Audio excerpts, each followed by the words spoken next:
Blog Talk Radio. Alternative facts.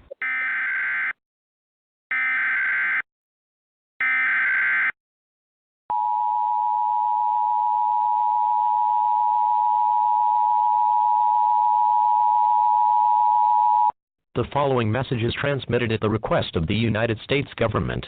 At 12:07 a.m. Eastern Daylight Time, numerous unidentified objects of unknown intent and unknown origin were detected at high altitudes over multiple locations of Earth's outer space by the National Radio Astronomy Observatory, and these objects are presumed to be some form of controlled aircraft. It is not known if more of these aircraft will arrive, or if they will attempt entering Earth's atmosphere. United States citizens are encouraged to monitor local media outlets, as more updates will follow as information becomes available.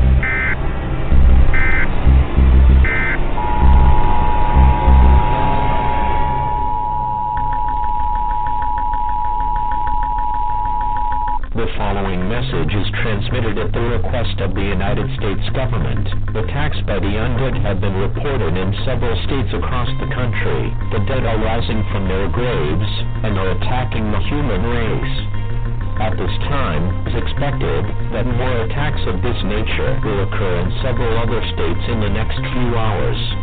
The intent behind their attack is unknown at this time. He has been observed that a bike or exchange of fluids is a method of transmission. This is an extremely dangerous situation if they crave the taste of human flesh. It is not known whether this event will last for hours, days, or even longer. Stay calm, as authorities have been dispatched to deal with these creatures. An all-clear siren will be sounded when this situation is under control.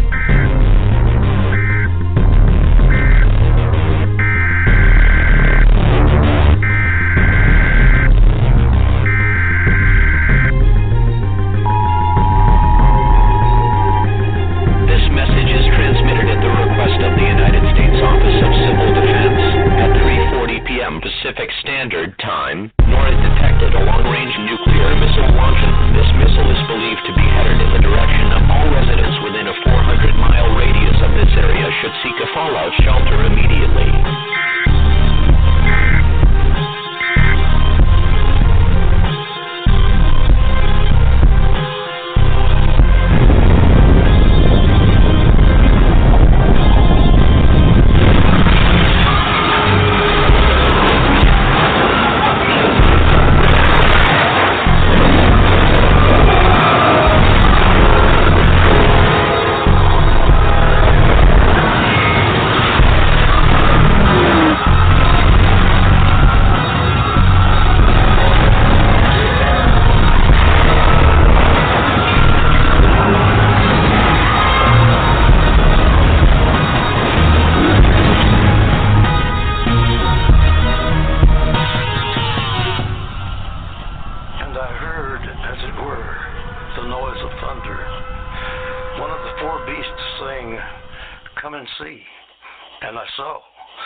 Welcome to Within the Chaos with your host, Rodney the Viking Shortridge. I want to give a big old shout out to the Facebook paranormal groups that allow us to post our shows on their pages and helping us to get the word out about all of our guests.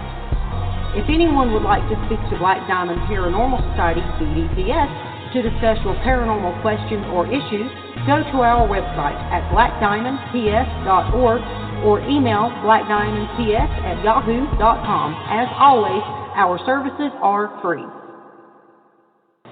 Good evening, everyone, and thank you for joining us tonight.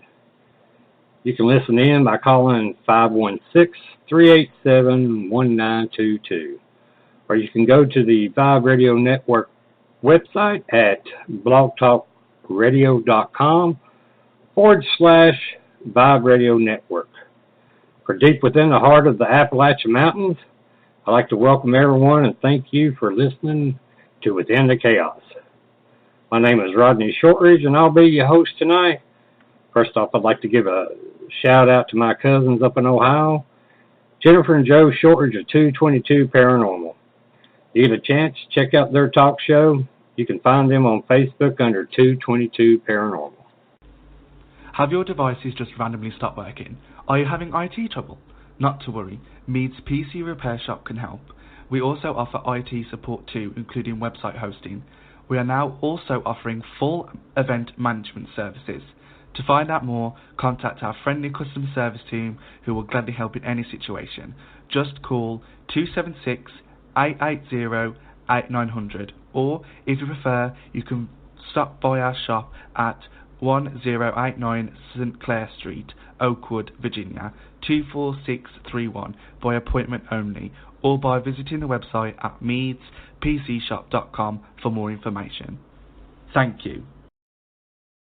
Phantom Fest 2019 is hosted and sponsored by Black Diamond Paranormal Society, Blog Talk Radio within the Chaos and Elk Garden School Community Ministry. The Phantom Fest is geared for the like-minded and enthusiasts and researchers in the fields of the paranormal, UFOs, cryptozoology, comics, horror films, gamers, cosplay, metaphysical, spiritual, artists, authors, ancient civilizations, tattoo artists, unexplained mysteries, superheroes, FX horror artists, steampunk, costume contest, sci-fi and so much more. The Fest offers a unique and interesting outlook on the abnormal. The Phantom Fest will be held on November 2nd, 2019 at the Russell County Conference Center 139, Highland Drive, Lebanon, Virginia. Starting at 10 a.m. and going to 6 p.m. Tickets are $7 per person, ages 0 to 6 are free.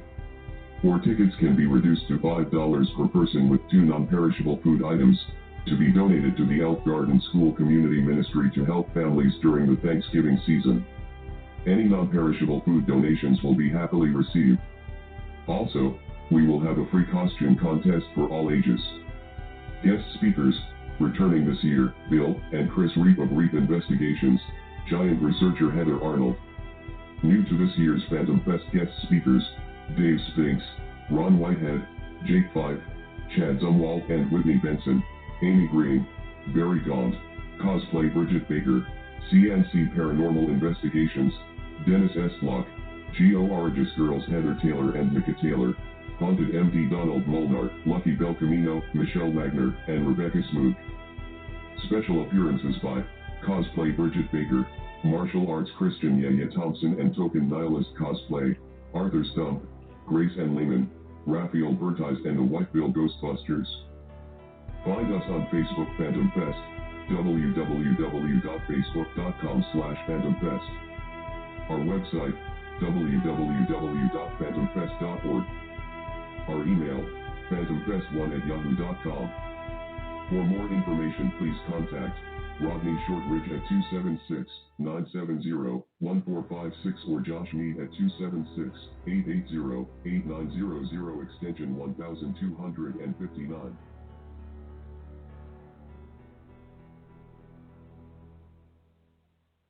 Well, howdy everyone. I hope y'all enjoying this heat wave we keep having. My God, it's supposed to be getting closer to fall. I think it's getting closer to summer. Oh, it was actually 98 degrees on my back porch yesterday. Oh. Like I said, this bad boy cannot take the heat. But enough of me complaining about the heat, because it won't be long I'll be complaining about the cold. So be it. Well, tonight our special guest is Fred Powerhouse Powers. Fred is a coal miner, Appalachian storyteller, and author. Well, let me go ahead and click him over because I know he's been waiting. And hello, Fred.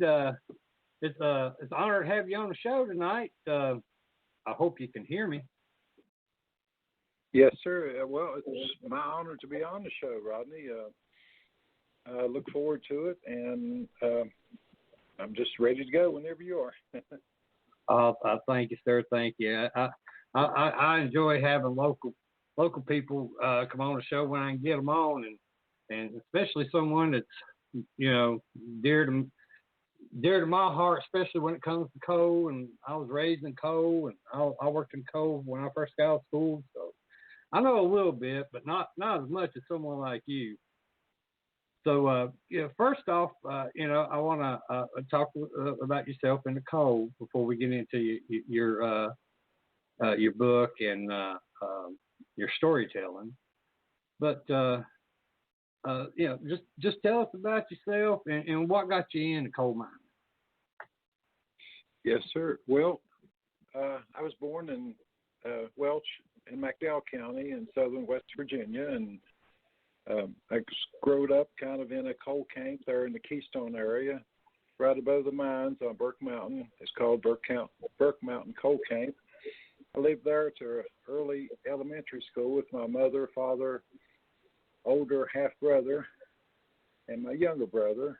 And early elementary school, the mines wanted to start strip mining, so they made everybody move out, about 100 families, and we moved down to a small town of Keystone. My dad had worked at the mines, and I kind of finished growing up there, I guess. I graduated North Fork High School in 1970, and tried to stay away from the mines because my half-brother's father was killed in the mines down in the Maitland area, and my mother wasn't too pleased with me going into mines. But I went into mines at 20 and had a semester of college and was told the mines wasn't going to last no more than 10 years, so I decided to continue going to school while I worked in the mines and went for years to Bluefield State College and got a BA degree in history, non-teaching, and then I went back and got my teaching degree in social studies, 7 through 12. And when the mines did shut down in 83 and 84, I went into teaching special education in McDowell County in middle school. And my wife joined me. She was a teacher, and we both worked 20 years in McDowell and then transferred to Mercer when they closed our school in McDowell. And I finished my career at Bluefield Middle, and my wife worked a little bit longer. And I always had a lot of respect for the miners. My dad had third-stage black lung, and he suffered terribly the last few years of his life. And I worked with a lot of fellas with black lung and some serious injuries, had a few friends killed in the mines. And I worked about 12 years full-time, then about 8 years part-time while I was teaching. And the last summer, a friend of mine was killed working my shift. And I thought, well, that's enough, And I went on to coaching Little League. And as I got near retirement, I saw a lady do Mother Jones, the Firebrand Union organizer. And I thought, well, I can do that, because she was from a city area. And I thought, well, I got all these crazy personal stories, and my stories are very similar to other miners. And I thought I would try to honor their sacrifices for their families and let people know a little bit about the heritage of the mines and some of the crazy stories, Got covered up twice and actually died once and worked in some submerged tunnels one time. Just a whole bunch of crazy stuff. And I try to bring it on stage a little bit and teach teach with a lot of children. We have 3 festivals coming up in the next month or two, and we'll have a lot of school kids coming by. My wife does some interactive children's coal camp and pioneer games. Then I do my storytelling. I have a whole table full of artifacts. After I storytell a little bit, I try to talk about the artifacts and the technology that evolved in the mining era. And that's kind of what I do. And I got a couple little books wrote. First one, Powerhouse, the coal miner stories, mostly about memoirs of growing up and a little bit in the coal camp and the mining town and some stories underground. And the other one's a little graphic novel, comic book, kind of like Powerhouse meets the Tommy Knockers, the little men that supposedly would knock underground when there was danger and you'd feed them a little bit. It's kind of based on mining lore from Great Britain and Wales. And that's kind of what I'm doing now, I reckon. Okay. Well, what type of work did you do when you were in the mine? I was mostly a roof bolter. I worked on a mining section, continuous miner section, just about 90% of the time. Worked on the longwall a little bit. Then I was fire boss, my last job in the mines, a union fire boss. I was called back to the mines a couple of years later, but it was a 2.5-hour ride one way, and I thought, well, that's just a little bit too much, But I miss the mines. It's great brotherhood. It really is. And you look after each other and watch each other's family grow and support them, and just hard work and values of these salt of the earth people, these coal miners. Well, how did you get the nickname Powerhouse? Well, it was my father's nickname. Growing up, everyone always called him Powerhouse, and then when I worked in the mines, the older miners would call me that. I never really let the miners I worked with even know about it, the younger miners, but the older miners would call me that. And I thought when I got to writing these stories that to honor my dad, I would continue with the family nickname, Well, they called my dad, his nickname was Channellock, because he always kept a spare pair of channel locks in his bucket. Yeah, that's what they named him. Yes, sir. Yes, sir. That's interesting. Well, Dad always told me growing up that it was always bad luck for women to work in the mines. Did you ever work with any women in the mines? Or have you no, ever? Sir.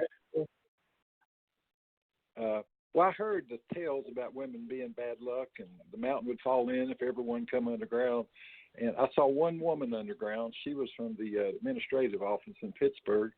They was in there one day, and I was working on day shift with my buddy Bosco, and this woman comes through the door and stopping, and she come out, and I said, Bosco, watch out, the whole mountain's getting ready to fall in, But no, that's all my only experience ever with the lady underground,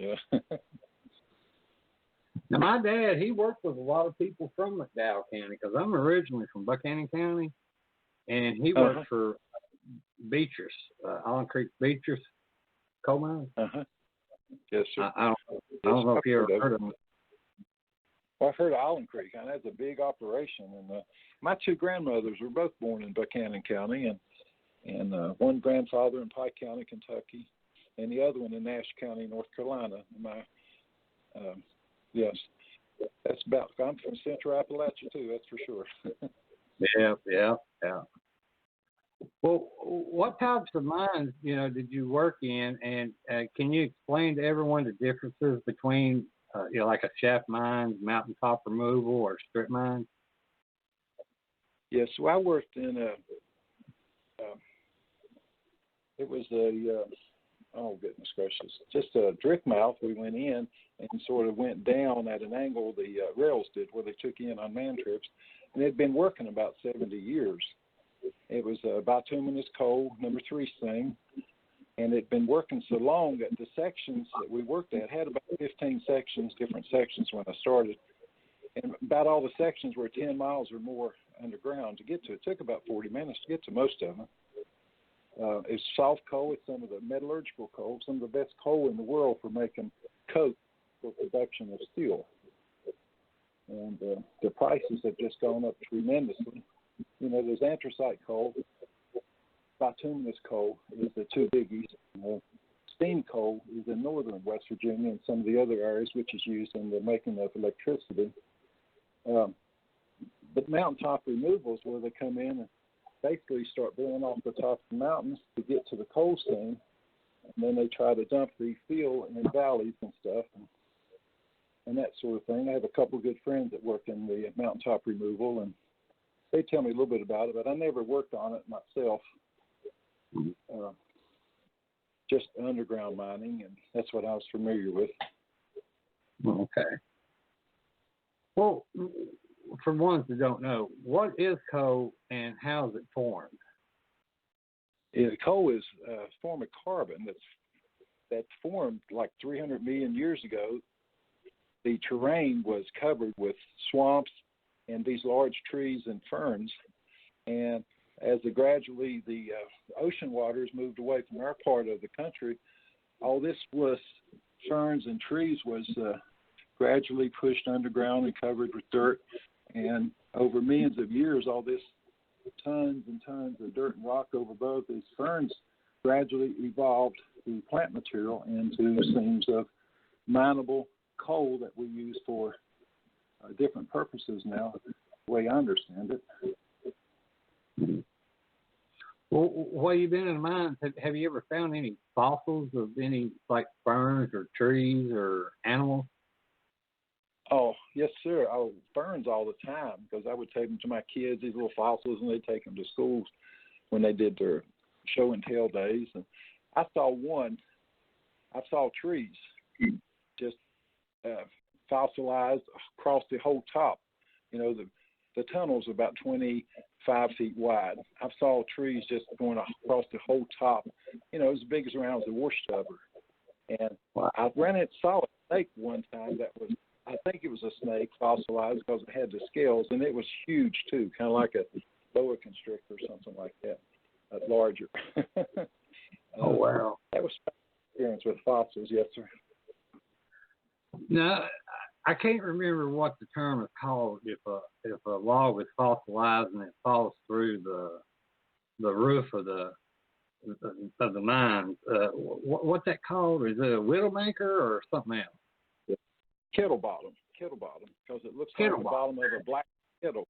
Yeah, and they also, a nickname was widowmaker, because if you got caught by one and killed, quite naturally your wife would be a widow. But I've heard too from Pocahontas exhibition mines that tell that if a man got killed in the mines and his wife they had a bunch of youngins, that his co-workers would take part of that kettle bottom and put it out in front of the yard where the miners would walk by, and that was an indication that this lady here was needing a husband. And maybe a single miner or someone was interested in matrimony would court her. And because, you know, once you got the miner got killed, you couldn't stay in the coal camp. You know, sometimes the next day, sometimes they may give you 2 halves. They got paid every 2 weeks, called a half. But if these guys saw this actually happened to my family. My grandfather moved up from Smith County, Virginia, around 1925 and brought his family and got to working. He was a mountain farmer down there near Hungry Mother's Park in that area, and got to working in mines in Mercer County, a hand loader. And he had a colleague, George Torres, a Hispanic fella. And my grandfather, at 1927, my dad during the summer would walk the portal and walk him home in the evening when he come out. He went up there that evening, and his father was carried out on the stretcher. He sort of had consumption, like respiratory problems, and trying to work in the water hole. And they carried him. Dad followed him to the old coal camp house, and they put him in the bedroom. Dad stood outside the door, and they come out a little later and told him his daddy was dead. So there you go. My grandmother called Big Mommy. She had 7 youngins, nowhere to go, strange place. But just luckily, his co-worker, George Torres, started courting her within a couple of 3 weeks. They got married and was able to stay in the camp. He was 63 years old and was able to father 2 more children. And then they moved across Cherokee Mountain into McDowell County up in the head of Muricky Holler, you know, at Ekman area, right below Keystone, and that's where Dad grew up down in that area. Of course, right after that, the Great Depression started, and times were tough. Dad would tell me these little stories about working all day, hoeing corn for a dime and get beat out of the dime. And the only reason he got to go to 5th grade, a kind teacher bought him a pair of shoes. That times were really, really tough. He went hungry many a night, you know. Yeah, I know my dad and family talked about that a lot too. We used to talk about Pocahontas exhibition mines. I've been in it quite a few times, and there is in the roof a kettle bottom in it, and also a fossil of a fish. It's not real. It ain't too big. I'd say it's probably about 8 inches long by 3 or 4 inches wide. But it's fascinating to walk through there and see all those what fossils you can see. Oh my gosh, it sure is. I used to, when I was teaching, would take kids on field trips to Pocahontas exhibition mine, which are just across the mountain there at Mayberry. Went over in Pocahontas, and I'd also take them to Beckley exhibition mines. Pocahontas was high coal, like 14 foot. You walk through it. Beckley rode on a little main trip, and you rode on rails through it, and it was low coal. Of course, they made it 6 foot high where the man trip went through, but both mines were just excellent examples of our heritage, and I thought kids would see this. And both mines nowadays, you go in there and take a group of kids, and at one point they'll just turn all the lights off so everybody can see how actually dark it is in there. But that's only about 1,500 feet underground, you know. But you can imagine miles and miles underground. You know? Oh God, yeah. Well, what about old company stores? Didn't miners like work and they got paid and then they bought their stuff from the company? Yes, sir. In the earlier days of the mining, because we were a very isolated area, no roads, no railroads, just a few mountain farmers. And once they discovered these huge seams of coal, the investors from Philadelphia, New York, and Boston, and even London had sent surveyors down here, and they wanted to invest because the Industrial Revolution was really going full steam, and it relied on coal. And once they got the first railroad, a spur track in from Norfolk and Western, came to Pocahontas, first car coal load in 1883. And it wasn't long after that they expanded into McDowell County and then into Southwest Virginia down in Jewel Ridge and the Richlands area. And Pocahontas Mines itself lasted, up until I think the late 1950s, 1960 era, 60, 70, 80 years. Just hundreds or tens of thousands of men worked in these mines that were dangerous. Of course, they had that explosion at Pocahontas that killed a bunch of immigrants, like around 120. But the company stores were the only way these people could get goods they needed: food, clothes, furniture. And later on, I used to get gas at the company store in Keystone, and I remember spinning a little script, which became illegal back in the early 50s, but some of the mines still used it anyway. But you could go on, it drew on your dad's next paycheck. And we always traded at the company store and furniture and food. It was good quality stuff. Of course, this was the later years. The early years, they really jacked up the prices because there wasn't no competition. In the later years, when the highways came in, people could go to other stores, so they had to come down and get off of some of that mess. But I remember trading it, and it was very good quality stuff because I kept some of the furniture from my company store for like 30 years, and it was still in good shape. And they wouldn't give when you was on strike, stuff like that. They wouldn't harass you. Some of the good points, I guess, anyway. But back in the early days, a little different from what I understand. Well, we used to talk about striking. Why did miners strike back in the day? Back in the day, around 1933, Franklin Roosevelt, the Democratic president, he passed a law that companies had to recognize unions. And when they did, the unions came into power, because they were beaten way down during the mine wars. They were beaten back, and they had to go another 10 years in 1921 to battle Blair Mountain in Logan County, West Virginia. 10,000 miners tried to cross Logan County to get some miners out of jail in Mingo County, and the United States Army sent 2,500 troops to stop them. And the miners laid down their arms. They wouldn't fight the Army because a lot of them had been soldiers in World War I. Well, no, we're not going to fight this because they was going against low wages, very dangerous conditions, and just constantly being cut down. They wouldn't let them do a union, and then the miners had to lay down their arms in 1921, and it was to 1933 they had to put up with that mess, sort of these feudal kingdoms. And then once the union got in power, it sort of spread rapidly, and they bargained for miners' rights, safety conditions, more pay, health benefits. Then, like every 3 years, they would have a contract. They would negotiate. John L. Lewis was a very strong president, and he would negotiate with the owners of the bituminous coal companies. And every 3 years, they would either agree to it or go on usually a short strike. And it usually come out to the benefit of the miners, and this happened, and it's still happening now, but the union has got very, very small now, a lot weaker bargaining position because of the economics of today. But during the time, they were the most powerful union in the company, the UMW, United Mine Workers of America, and they also went out and helped the United Steelworkers get established and the United Auto Workers. So this American labor movement really started with the miners and started with their blood wars. couple, 3 evenings ago on PBS, there was a big documentary, or it might have been, it was recently, about the mine wars and what they had to go through to get recognized. Very touching, very poignant stories of these salt-of-the-earth people trying to just live a normal life in very dangerous conditions. And that was all through Southwest Virginia, West Virginia, Kentucky, Eastern Tennessee would be the areas of Central Appalachia that I'm speaking of. Right. Well, I know you mentioned John L. Lewis. Why was he so important to the miners and to the union?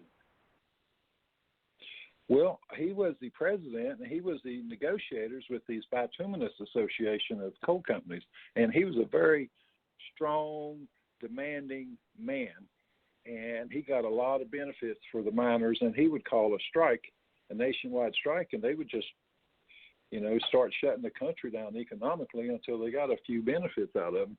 But his personality just suited what needed to be done at the time. The very strong, larger-than-life personality.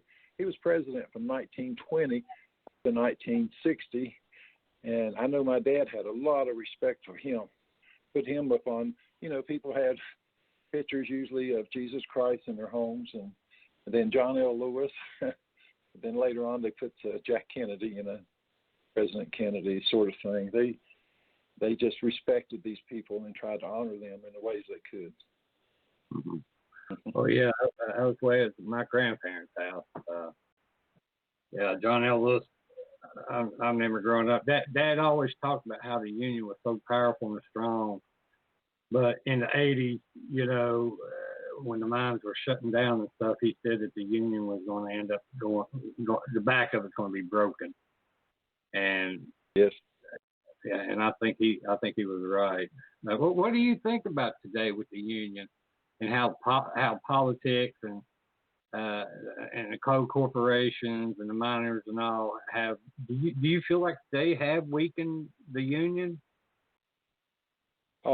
Yes. Oh, yeah. Back in the day, 50% of the workers in the country were union members. Nowadays, it's 10%.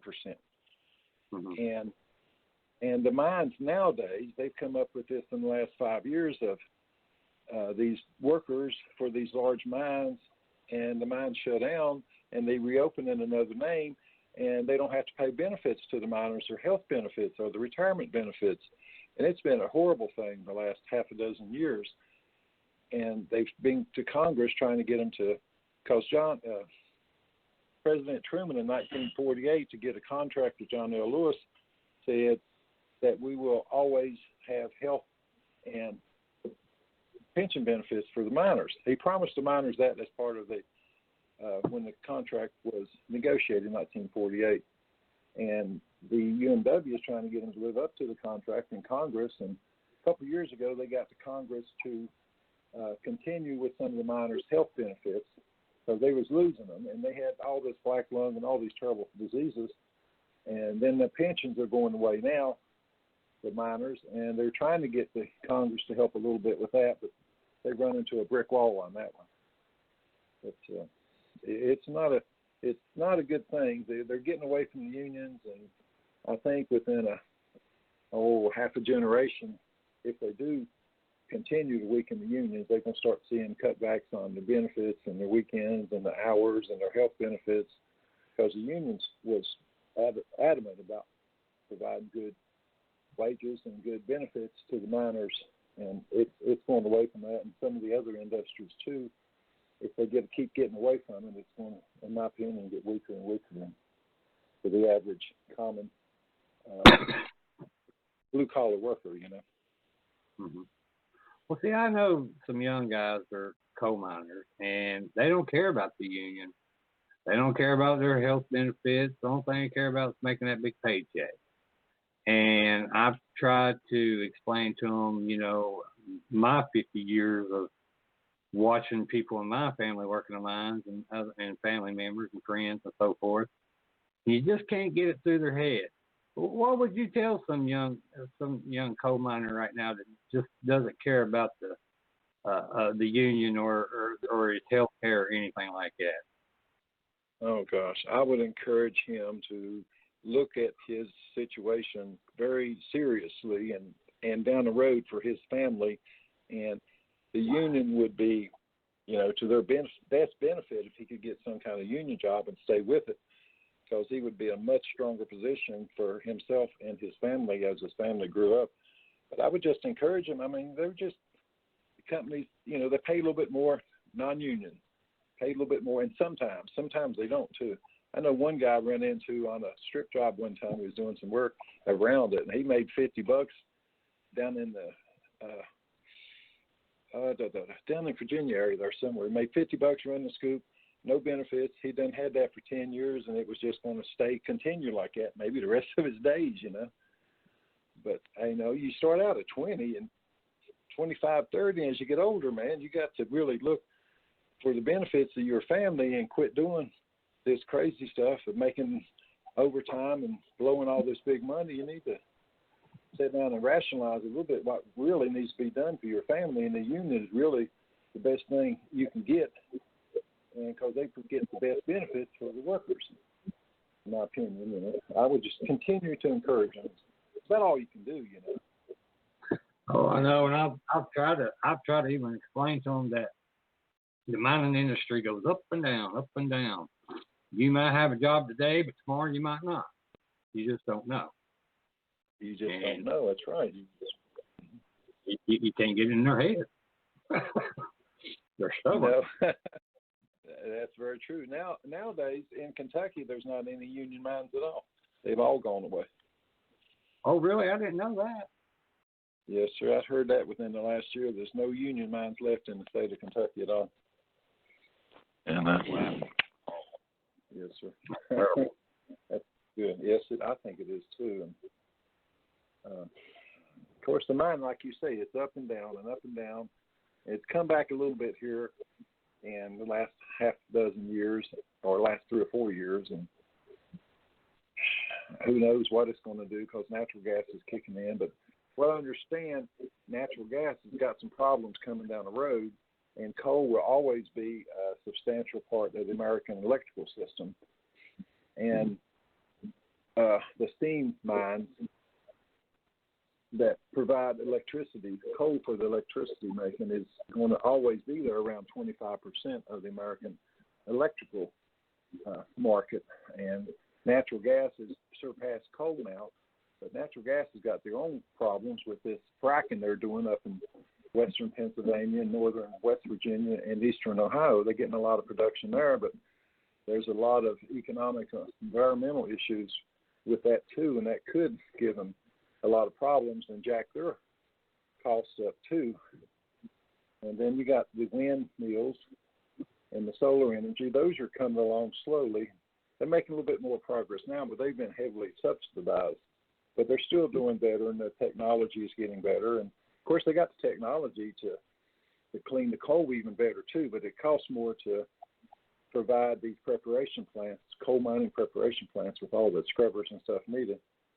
But it's a continuing competitive market. I went over to the Bluefield Coal Show today, and it's pretty big. We got almost 200 exhibitors of people bringing in their new equipment, and people over there trying to buy stuff for whatever needs they might need for their particular part of the country. But it's a big thing. I was listening to a guy, and he was talking about the natural gas is not in a great position, and coal may be making a little bit more inroads in the electrical grid market. And they keep investing in these big machines, and of course, you got the other political party is saying they're going to shut down completely the carbon fuels, the coal, and I don't know what coal is what they're targeting, but I don't know if they can do that or not. But that's what they're saying, so I don't know. We just have to see how it works out, I guess. Well, what about automation? Isn't automation for mining going to do away with more jobs? Because I know when I was growing up, Dad told me when he started working in mines, and that was back in 1969, he said that there's 1,000 miners working at Beecher's, but I know when he retired, there was like 250. Yes, sir. Yes, sir. That's true. Well, even on these, of course, if you go back to a little bit further back in the 20th century, when the Joy Manufacturing Company invented their first Joy loading machine, had those two big arms on the front of it and a steel conveyor chain that would shoot it out the back to load into shuttle cars like trucks. And around 1940, late 40s, early 50s, they started bringing these load machines into the coal mines in this part of the country. And for every machine they brought in, for every 20 men, they kept one to run the load machine, and they laid 19 hand loaders off. And that's the first example of the huge wave of mechanization in this part of the country. And McDowell County had 100,000 people in 1950. Now they're down to about 17,000, and it's just, they've had a lot of problems with economics and development. And even on the mines nowadays, they, on the longwall sections, I used to run jacks a little bit on the longwall. I didn't do it very long, but I got it long enough to get what it was. Then I went back to the section and firebossing, but it produces the most coal. But they have back like 5 jack setters that would run these jacks, keep it pushed up against the steam for running these long walls. Nowadays, all those guys are gone. All that stuff is run by computers. They've just got like the operator that goes back and forth across this 1,000-foot face running this machine, but all the jacks that continually, as they mine the coal, the jacks push the pan line up against the coals so they can keep it close and the coal will fall down on it. But when I did, I had 5 men on it. Now they don't have any except the operator. And I know that's one example. They've cut a few people there, and it's just getting so sophisticated.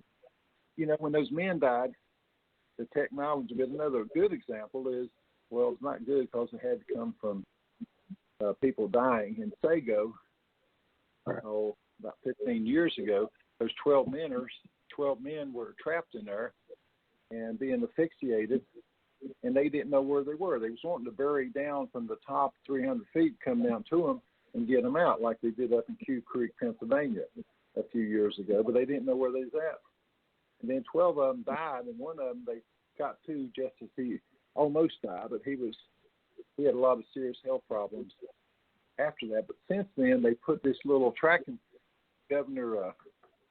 He was Governor Manchin then. He was a governor, Senator Joe Manchin. Now he's a senator, but he got all the mines in West Virginia. People put this fiber optic cable underground and do a grid outside, and every miner had to wear a special sensor glued to his hat so they could tell exactly where he was underground in case they got trapped. They could bore down to him through these temporary shafts to get them out, cages. So I don't know. But I know they're cutting back on the men. But another big thing now, the more people are getting black lung because the machines are bringing in the mines now are bigger and they produce more coal, and they're causing more dust. And these people are getting more dust in their lungs, and these younger guys, even in their late 30s, are suffering from severe cases of black lung. They tell me back in the day, the 16-ton song, you work your butt off to get 16 ton. I know my dad was a hand loader. He said, it ain't just loading coal. It's half of the shift. And you're working hard. You got to pick under it. You got to drill holes into it with augers. You got to set these big timbers on the side of the place that's 20 foot wide or so. Then you got to set these overhead wooden collars every 4 feet to keep the top from falling in on you. You had to do all and lay your own rails, and they took out of his paycheck for the cost of powder and sharpening his tools and caps, blasting caps. And half the shift you was working your butt off before you can even get into loading coal. And even then it was, man worked 16 a whole day for 10 hours or so to load 16 ton. And a continuous miner nowadays will load 5 ton a minute. These continuous miners, which replaced the load machines. And then now the long walls can load 50 ton a minute. And this just keeps going up and up, but it's making more dust, which is another health hazard. Well, since you brought up black lung, what is black lung and how does it affect miners? Oh gosh, you in there, there's dust in the mines, and you're breathing all this in, and just small little bits of it stay in your lungs, and a lot of it is still the silica, where they cut rock in there too, and the silica is like little tiny shards of almost like glass that just stay in your lungs and in your lungs, and as you start getting into middle age and your metabolism slows down, and it really starts affecting your breathing. Because when I was in there, I tried to use my respirator, which you put over your mouth, and it had a little paper filter in it. But if you try to do, I wore glasses, safety glasses. Well, I have glasses, but safety glasses. But anytime I got to doing any kind of hard work in there, it's a lot of hard work, I had to take my respirator off because it would fog up my glasses, and I had to breathe that crap. And I think they've had a lot of ill-fitting respirators over the years that's caused a lot of this black lung. And like I say, it's probably going to get worse because they're making more and more dust now. Isn't it hard for a miner to get his, like black lung benefits? Oh, God. Yes, it is very hard. You know, I was with the Mercer County Black Lung Association, and, man, that'd be 20 people there. Maybe 2 or 3 had it, and the other 7 that tried to get it. And you always turn down. You always got a lawyer, and the companies fight you tooth and nail at every step. They fight you, and you got to, for a while, you know, your insurance kind of pay for some of the tests, and after a while, you got to pay for your own test out of your own pocket and pay for your lawyer, and they just keep stalling it, and hoping, you know, basically that you die and your case gets dropped. But it's very extremely hard to get, and it's still going on nowadays. Now, I understand there's different stages of black lung. What are they, and can you explain them? Well, I know there's first, second, and third stage black lung. My dad had third stage, which he came out of the mines when I was in the 9th grade. Come out, he was working, I think, day shift, shooting coal. And he come out, and they say, hey, come over here to the bathhouse. We're going to do some chest x-rays. 47 years old. He went over, and a week later, he got a pink slip. You don't work here no more. 1967. You don't work here. He'd been working there since before World War II when he went into the Army as a hand loader, been working all these years, got black lung. And they said, oh, you got third stage black lung. You don't work here no more. And there he was. You get 6 months of unemployment, and that's it. You know, he filed for his black lung and Social Security, but it took years to get that stuff. And that was right before they had that Farrington mining disaster in northern West Virginia that killed them 88 men.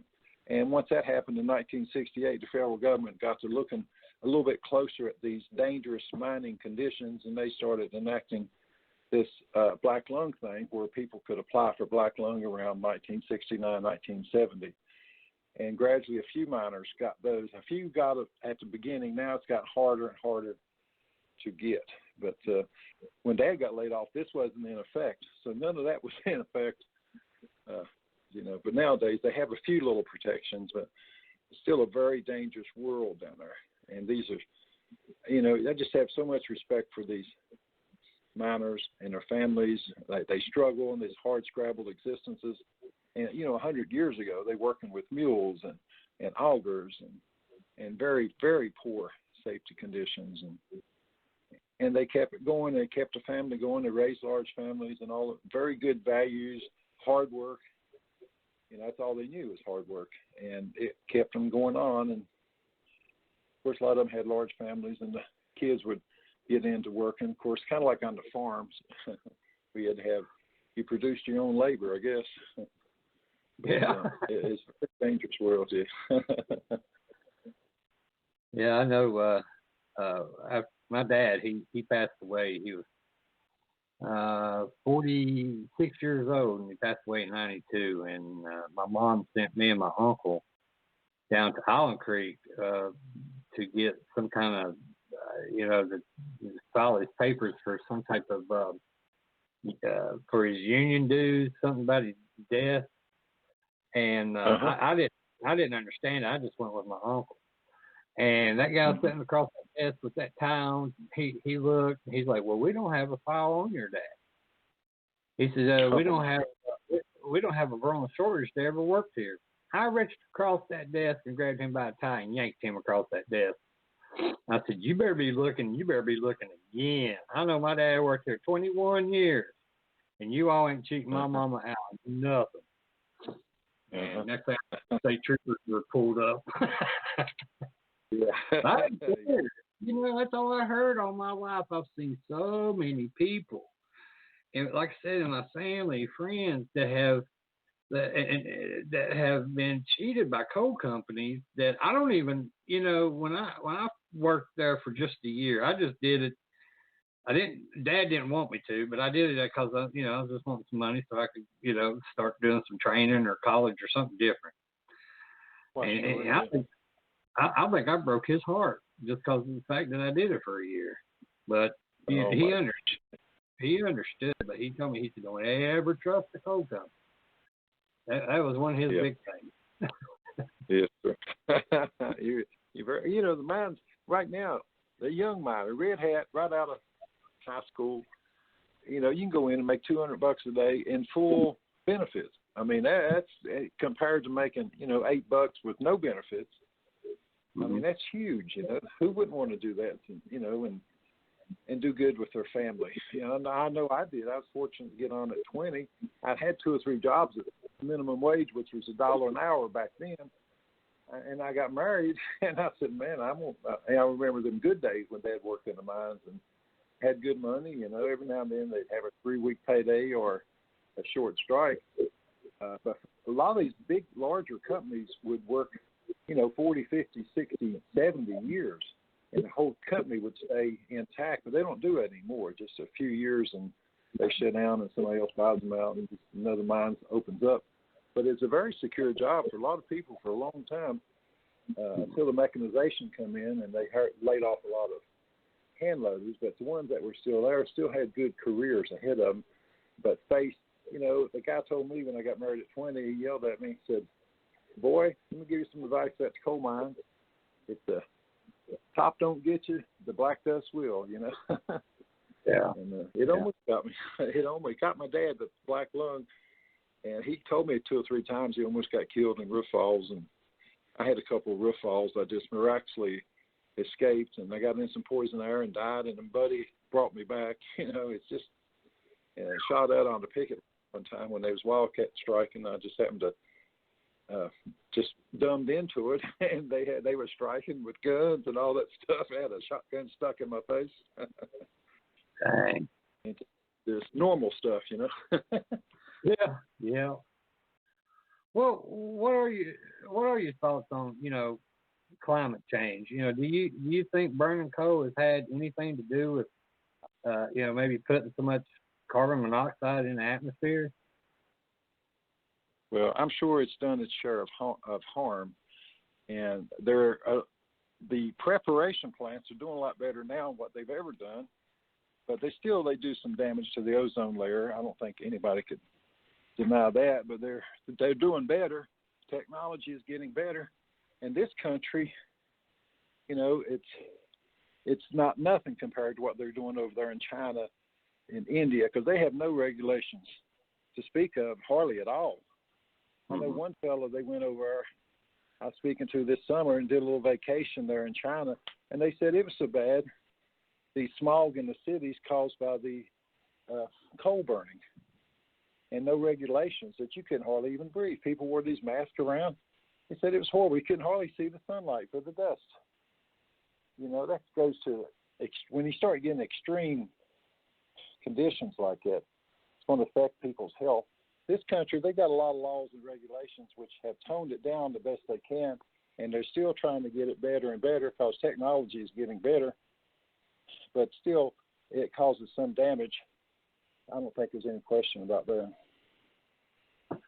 Yeah, I agree with you about that. I think it's a worldwide thing that everybody should be on board trying to cut the emissions down. Just because, say, United States or South America is one, it doesn't mean what we're doing is that, it's helping, but it ain't going to help if everybody else keeps pumping it in the air. That's very true. Yeah. Well, what's your opinion? I know you touched on it a little bit about cleaner energy such as windmills and thermal and solar. Yes, sir. Well, it's a competitive market, and as the technology gets better, they're going to become more efficient and be more of the power grid. I know, but that don't always work. I know these windmills. We went up into Maryland a couple of years ago. My wife and I did a little storytelling up there, and they had 13 windmills right across the ridge between West Virginia and Maryland. And it was like in September. These 13 windmills, somebody told me it cost $1 million a windmill, and not one of them was turning at all.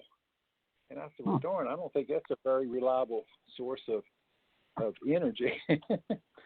And I know they do it in a lot of places, have a lot of wind, and some places have just moderate wind, which might have been what was going on up there, I guess. But if they can, become more efficient, and it's clean energy and it's renewable energy, go for it, And I know the mines are going to do their best effort to keep their stuff cleaner and cleaner and more efficient, where they can be part of the American grid system too. I don't think we'll ever see coal go away because it's safe, reliable, and we've got to still have a large abundance of it in this country, and it's needed. Well, do you know any old coal mining legend stories, especially in your area, or even in Southwest Virginia or Eastern Kentucky? Well, I wasn't aware of the mining wars coming through school. It wasn't even in the history books, and just here recently they've been talking about it. And I'm on this Blair Mountain Commemoration Committee to commemorate the 100th year anniversary, which is in late August 1921. So in 2021, we'll have 100 years of that. There's a few tales of, haunts underground and ghosts, and people try to scare you when you're young. I know I'd go down my grandmother's near Make One, and my other grandmother up in Ricky Holler there at Keystone, and you'd sit around on the porch and they'd tell these great ghost stories. And for the youngins, that was kind of their entertainment. And I could still smell the old rags burning in a coffee can on the edge of the porch to keep away the gnats in the warm summertime. It's a lot of story of struggle and sacrifice. And I think the miners should be honored, and I think the kids should know of their history. And a lot of people, when they leave this area, when they had economic downturns, they would go to the big cities, and a lot of people, coal miners, would be hired right on because they were such good workers, when they went to these car factories and steel mills. My brother, older half-brother, went to the steel mills. He said, I ain't working in no damn coal mines. And he worked 35 years up there. We have a little heart condition in our family, and he'd been retired. Was trying to help a fella push a car out of the snowbank, and he died, about an hour later from a massive heart attack. 64 years old. Been retired 4 months. But he wasn't working no coal mine. His father was killed in the mines when he was 20. And my mother and him, her first husband, she met my dad a little bit later on. But gosh, the coal mine, I know one little story I had underground was I was firebossing, which I was in there by myself on a Sunday morning.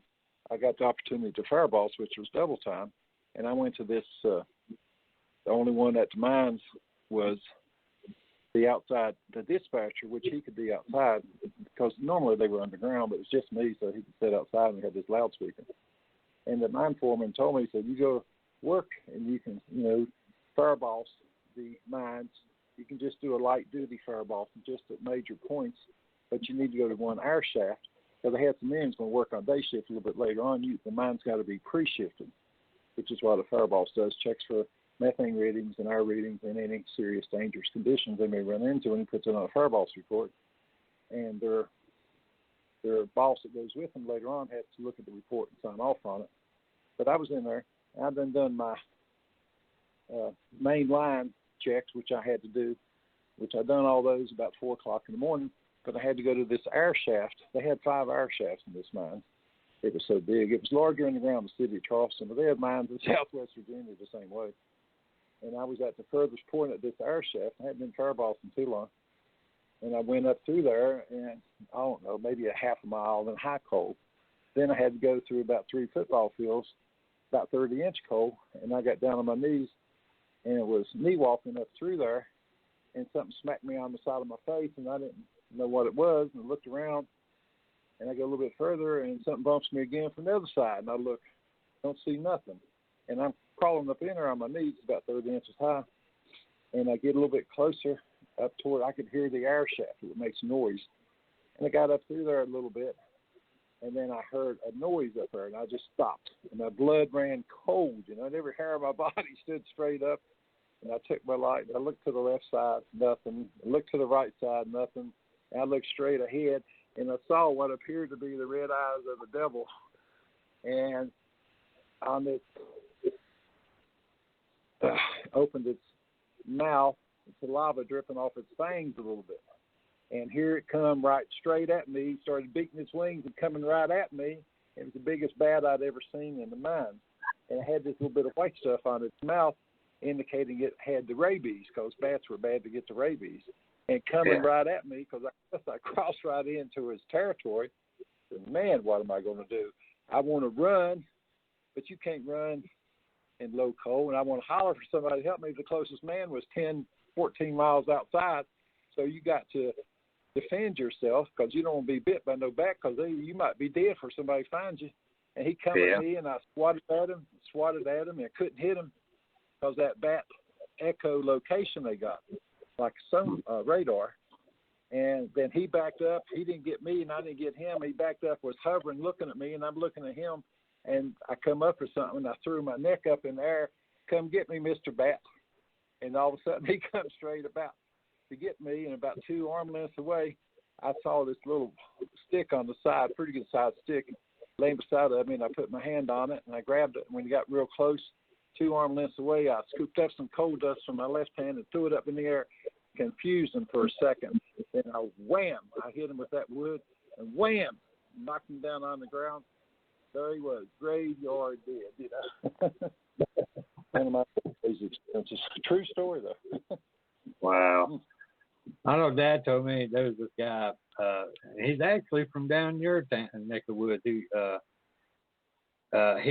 would come in to work, and he'd always get in everybody's dinner buckets and steal a sandwich or cake or something like that. So they all got all upset with him. So they took him down and tied him up to the crib and left him there. And they figured that the next shift would untie him, but he went 2 shifts, them just sitting there with him tied up to that crib, and they wouldn't untie him till Dad and him got back in. Said his wife wouldn't know where he was at and all kinds of stuff. And they all got in trouble over that. Oh, I bet they did. I bet they did. Yeah. I'm sure. I heard about a guy that was a young guy that was getting in this old man's bucket every day, and he wouldn't stop doing it. And the guy told his buddy, "I'm gonna fix his wagon."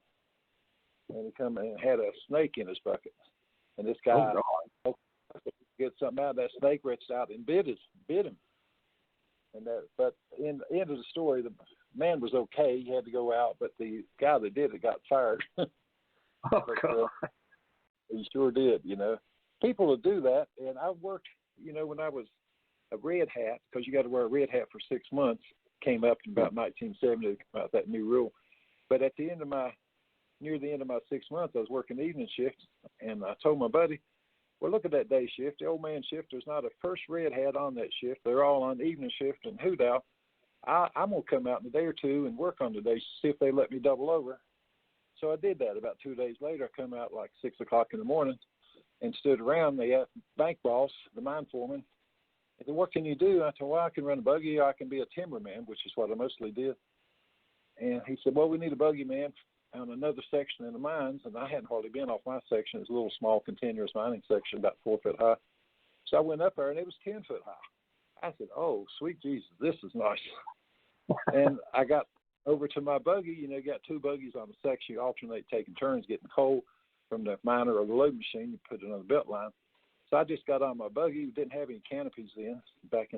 This was in '73, and I got on my buggy, and all of a sudden, boom! This giant explosion went off, and I jumped off my buggy and started running and fell right in a big old water hole. And these two men over there, these two mechanics working on the cable, they just started hee-haw laughing at me. They said, "Boy, ain't you never been on a section where they used dynamite before?" And I said, "No, I sure haven't." It just scared me. I knew I was dead. But lunchtime, I went down to the dinner hole, and this old man was in there, cutting machine Joe, getting ready to retire. Been running the cut machine all his life, and we talked a little bit. And he said, "Boy, you like hot peppers?" I said, "Yes, sir, I do." And he said, "Well, to put a bounce in your step and lead in your pencil, I said, "Well, I'm just fine, thank you, And he, when he got through eating, he took his dentures out, rinsed them off, and put them in the bottom of his bucket where the water was. I said, "What'd you do that for?" He said, "Well, people will come up here on the day shift, the track gang or the Bradish crew building stopping, and they'll come in the dinner hole, go through your buckets and eat your sandwich, but they won't and drink your water. That water's on the bottom of the bucket. It's all you got on this section in case you get trapped." But he put his teeth in the bottom of it. He said, "But they won't drink your water like this, Lord. Yes, sir. That is crazy. Well, Yes. I guarantee you it worked. It worked, it would work. Ain't nobody going to drink water, somebody's teeth floating around it. But later on, they started putting those little bottles of water on the section within another 3 years or so. They gradually come up with more and more safety precautions, and the union made them do a whole lot of that stuff. They started making them put helpers on the continuous miners because it just used to be one man when I started. And they started making them have a helper. And then on the boat machines, it was a one-man operation, most dangerous job in the coal mines, and they started putting 2 men on the boat machines. All this became about because of the union wanting better and better safety conditions for the men. So it kind of has a backstory to all this stuff. And, the rift bolters, they come in there to the boat, and the mining machine got a cut and then went to another place to start loading again. And you come in there, and you've got the bare top ahead of you. You got a set of roof bolts every 4 foot. And the last row of bolts, you're not supposed to go out past them.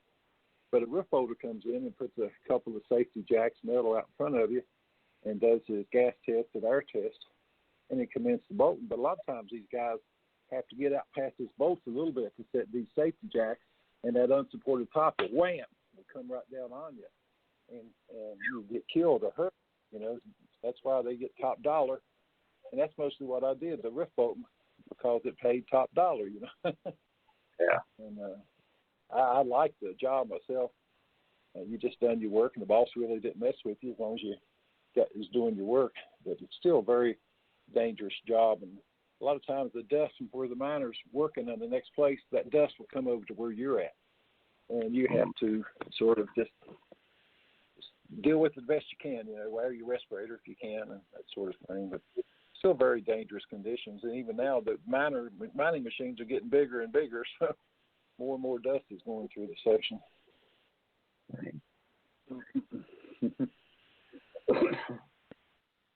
Well, how does, a mining business help or hurt a local economy? Oh, goodness. If they're working good, the convenience stores are there. People are going in, buying some snacks on their way to work and on the way back, and you see that they've got a few businesses, everything's doing good, and then when the work starts drying up, these convenience stores that selling these snacks, they're the first to go because they charge outrageous prices anyway, and gradually the place starts losing people. Then the school starts shutting down.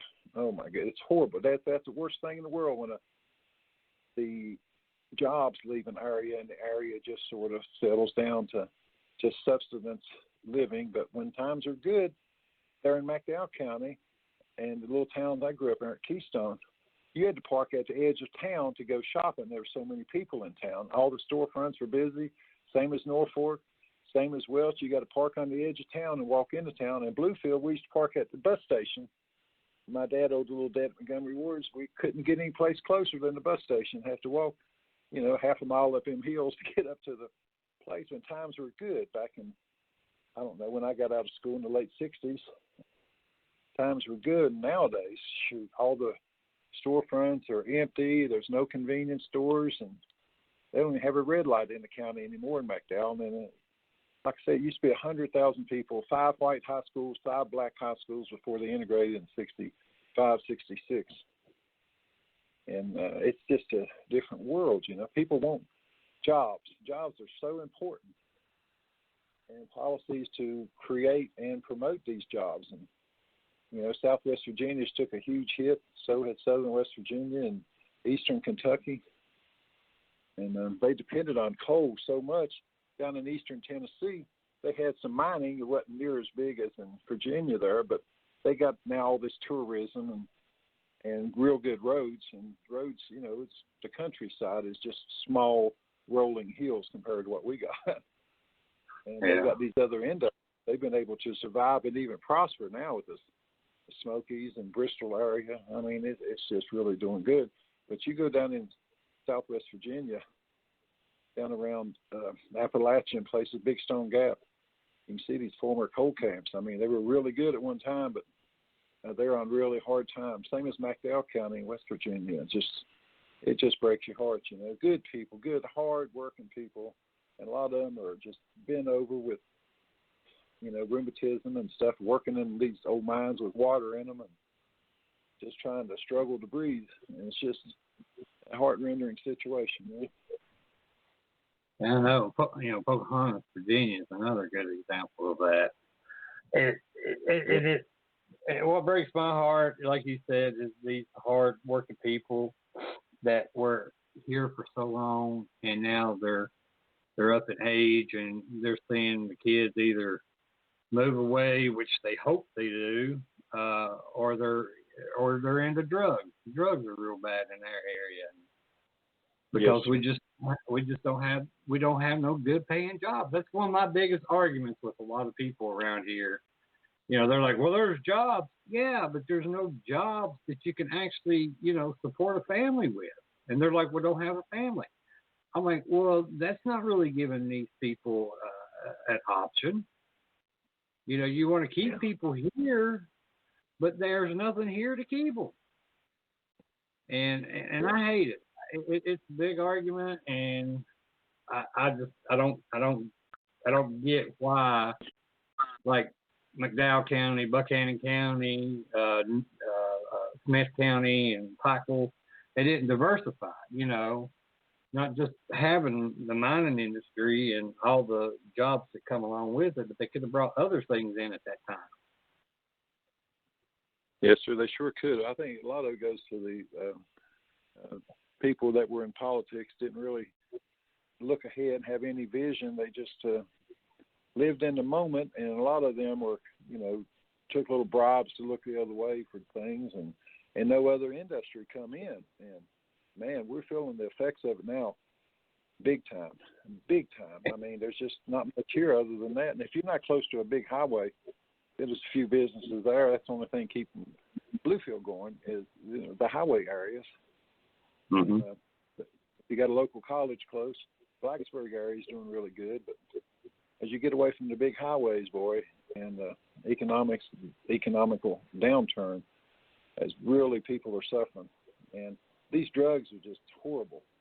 They come in, they get hooked on them. They go in there for a little broken arm or something. They get them hooked on this oxycodone, and man, it's on then. I mean, they just lie and cheat to their families, and they have these early deaths, you know, and they just can't help themselves, you know, and they want to go out and rob, and it's just horrible. And it's what's in our area. It really is. It's a modern scourge that just come around the last 10 years, you know, seems like, maybe 15 years.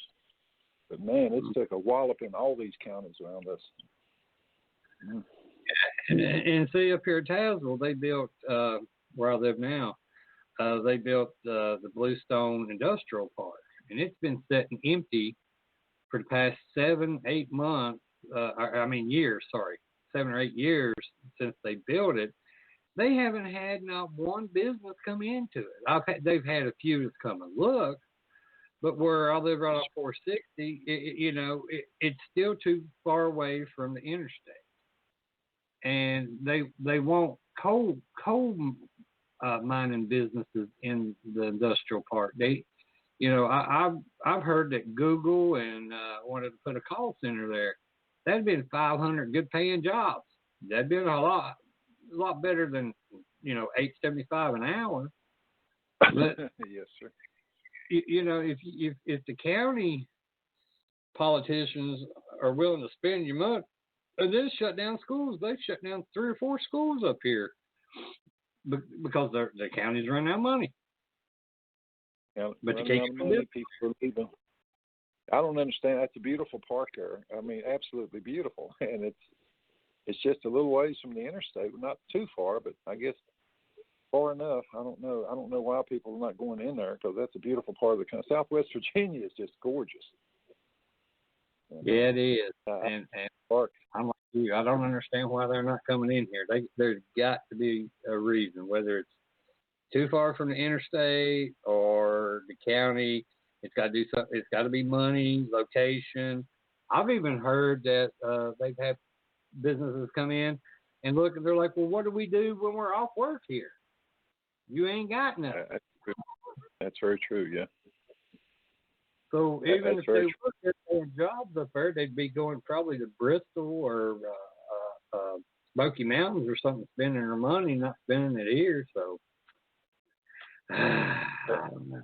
Yeah, that's very true. They're saying in McDowell County, about all the teachers live outside the county, and they're just started building this teachers village in downtown Welch. They just broke ground the other day. They're hoping to, once they get it built in about a year and a half, to encourage some teachers to live in Welch, maybe as a small way to revitalize the community, to keep some workers, teachers in the county and spend their money in Welch. And of course, they got to come up with some activities to do. I know growing up, we had little league programs and midget league programs and basketball and little dances, but the coal company sponsored them. And they're at the industrial park you're speaking of. I'm hoping that hydro reclamation plant they're talking about building there in Tazewell County, I'm hoping that will generate some businesses to come in that industrial park. That would be a tremendous boom to Tazewell County. Oh, yeah. And see, and that's the thing. If they could do something that would be a boom here to actually even help like McDowell County, Buchanan County, all the rest of our counties, if it's only like a 30-minute or an hour drive for a good job, people would do it, and that would help. That would help our neighboring counties. Yes, it would. We're all in the same boat. We sure are. And Tazewell's got that hydro plant. Man, I hope they pick that. I know Wise County was in the running, and they stopped them from being in the running. Now Tazewell County's the only one in the running for that. And the way I understand, up near Covington, Virginia, they got one of those big hydro plants, and it's doing very well. And 200 or 300 people employed there. Of course, more than that when they have to build it take 5 years to build it, I imagine. Mm-hmm. But you got to have stuff like that. And I know Senator Byrd in West Virginia got a medium-sized federal prison down near Welch, Pineville, in that area, and they have a little state prison there in Welch, which generates a little bit of jobs. But of course, they don't live in the county; they live over near Beckley, in that area, where there's a little bit more to do. Housing, and hopefully the ATV market will pick up somewhat in our counties and Southwest County and the Spearhead Trail and the Hatfield-McCoy Trail. That's some promise, but we'll have to see what goes on. I know a lot of four-wheelers come in trailers coming down to Bluefield and Princeton from the interstates going down into McDowell County and down towards Mingo, and they spend the weekends or half a week, and they tell me they like that a lot better than going to the beach and that sort of thing. And they're going down in Virginia now to Spearhead Trail, and they're making trails in Tazewell County from Pocahontas. They stay all the way to St. Paul down in that area, around Norton. And that's going to help, that's going to help some, but still you need be good paying jobs, and how do we get them? And it's got to be, our politicians got to lead the way, and we got to just get the right people in there and just keep pushing and get our economic directors to keep trying to get tax breaks and incentives to come to this part of the state. Mm-hmm. They're booming in Western Virginia and Northern Virginia. I mean, they're just, balls to the wall working. Yeah. Yeah, I mean, you're absolutely right. My daughter, my oldest daughter, she left Tazewell after she graduated college. She graduated from what is that? Oh my God, that college up there next to Princeton, Concord. Oh, Concord, yeah. Yeah, she graduated there a couple of years ago, and she moved to Waynesboro. And she's like, Daddy, you wouldn't believe the jobs up here. I said, oh, yeah, I can believe it. I said, Southwest Virginia, Southern West Virginia, Eastern Kentucky always get crapped on. I said, that's just the way it is. And she's like, yes, why? I said, politics. It's all politics. Yes, sir. Especially here in Tazewell County, grandpa, great-great-great-grandpas, they don't want nobody to lease some land or even these stores we got here that's closed. We got Magic Market closed down here a couple of years ago. Oh, it was awful. I used to like to go there, man. That was great. Oh, gosh, me too. And because it's only about 3-4 miles from my house. And now I got to go to Walmart to get what I want, or I got to go out here and pay double or triple at the Farm B Road. Yes, sir. So, they got you. Ain't no doubt. They got you. And goodness gracious, it's more convenient the closer you get to a little bit larger towns and stuff. And people are gradually migrating that way. I know they call Bluefield South McDowell because a lot of McDowell Countyans have come to Bluefield and Princeton because it's a lot more convenient and a few more jobs, not many, but a few more in the county. McDowell, my home county, I'm a native of, is down to 17,000 people and from a high point of 100,000. I mean, that's an extreme example, but that's what's going on out the coalfields. Yeah, that's a horrible situation. And I've heard so many people around here that preach, and I don't know how you feel about the president. I know how I feel about him, but he preached about bringing all these coal jobs back to this area. And a friend of mine, he's a wealthy man, and me and him argue politics all the time. And he's a big Trump supporter, and I told him, I said, until I see the jobs coming here, I said he's just blowing smoke. Oh, you'll see it, Rod. You'll see it.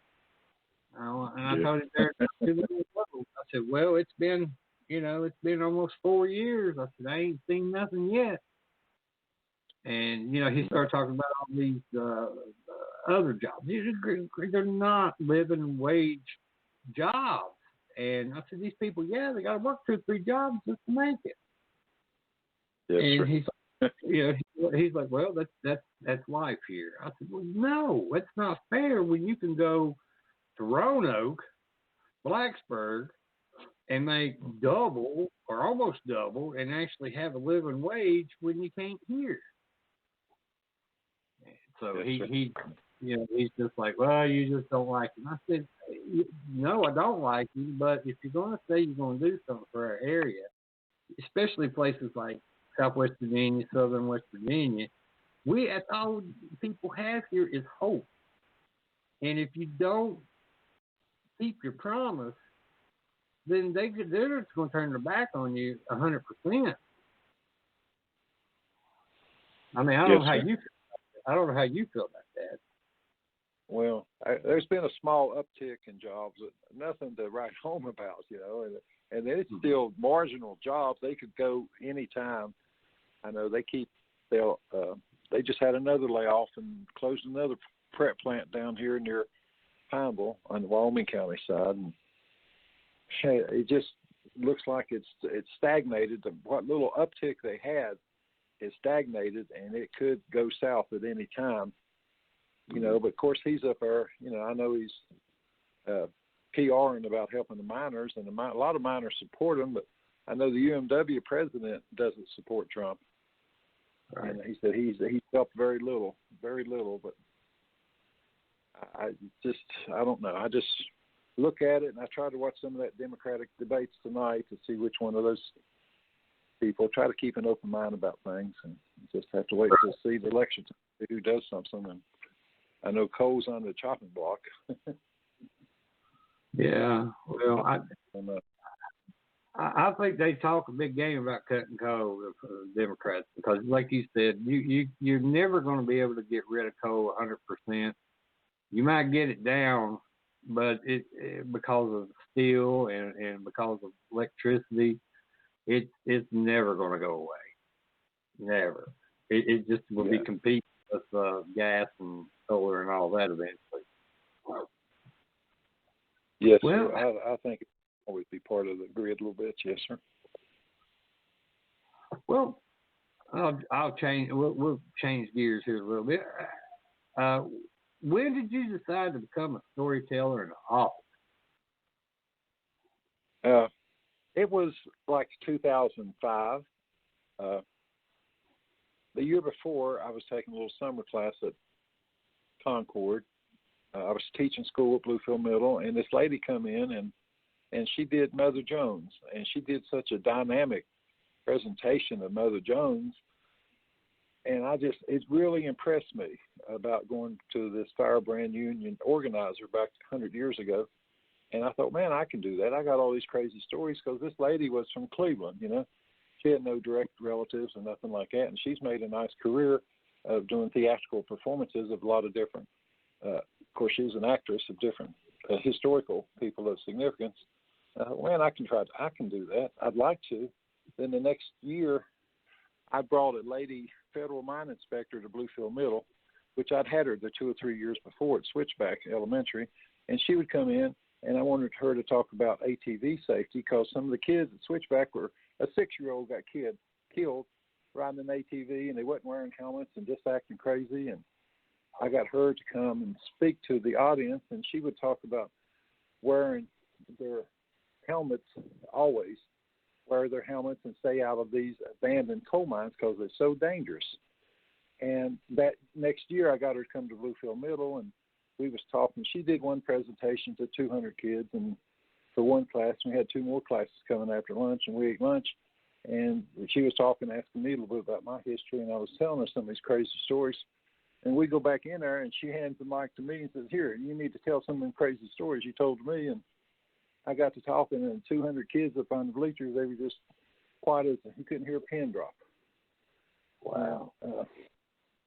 And then I did that. Then I took that class again that summer, and at the end of the class, I said, "Can I do a little storytelling?" And because I had a bunch of student teachers, and they had all this high-tech stuff, PowerPoints, and I said, I'm not very tech savvy, but can I just come in and tell stories and dress up as a miner?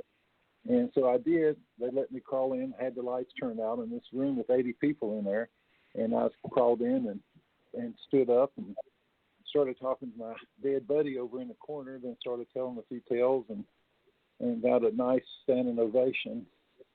And a couple of weeks later, at the family reunion of my wife, her uncle, who was a college professor, he asked me to tell some of these stories. So I told it to the family reunion, and that was in 2005 and at 3 different times. And gradually after that, I got a few more opportunities to go here and there. And I practiced a little bit at Bluefield Middle and the library. And then I got to going out in some of these festivals and some of these other schools. I've been to several. I've been in about 8 or 9 states now.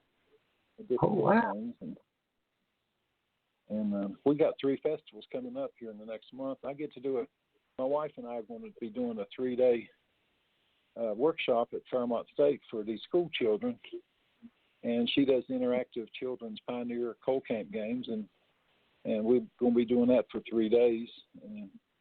And later on in the year, I'm going to be going to Bluefield State to do a program. I did one at Concord back in April. And it's continuing to evolve, and I'm trying to get the word out there. I guess I've spoken to several thousand school kids over my little career, in the latter part of my life. It's very rewarding when they come up to you, and they're very quiet and respectful, and they come up and shake your hand afterwards and thank you for telling your stories, Wow. It's a different type of classroom for me, and I'll have it.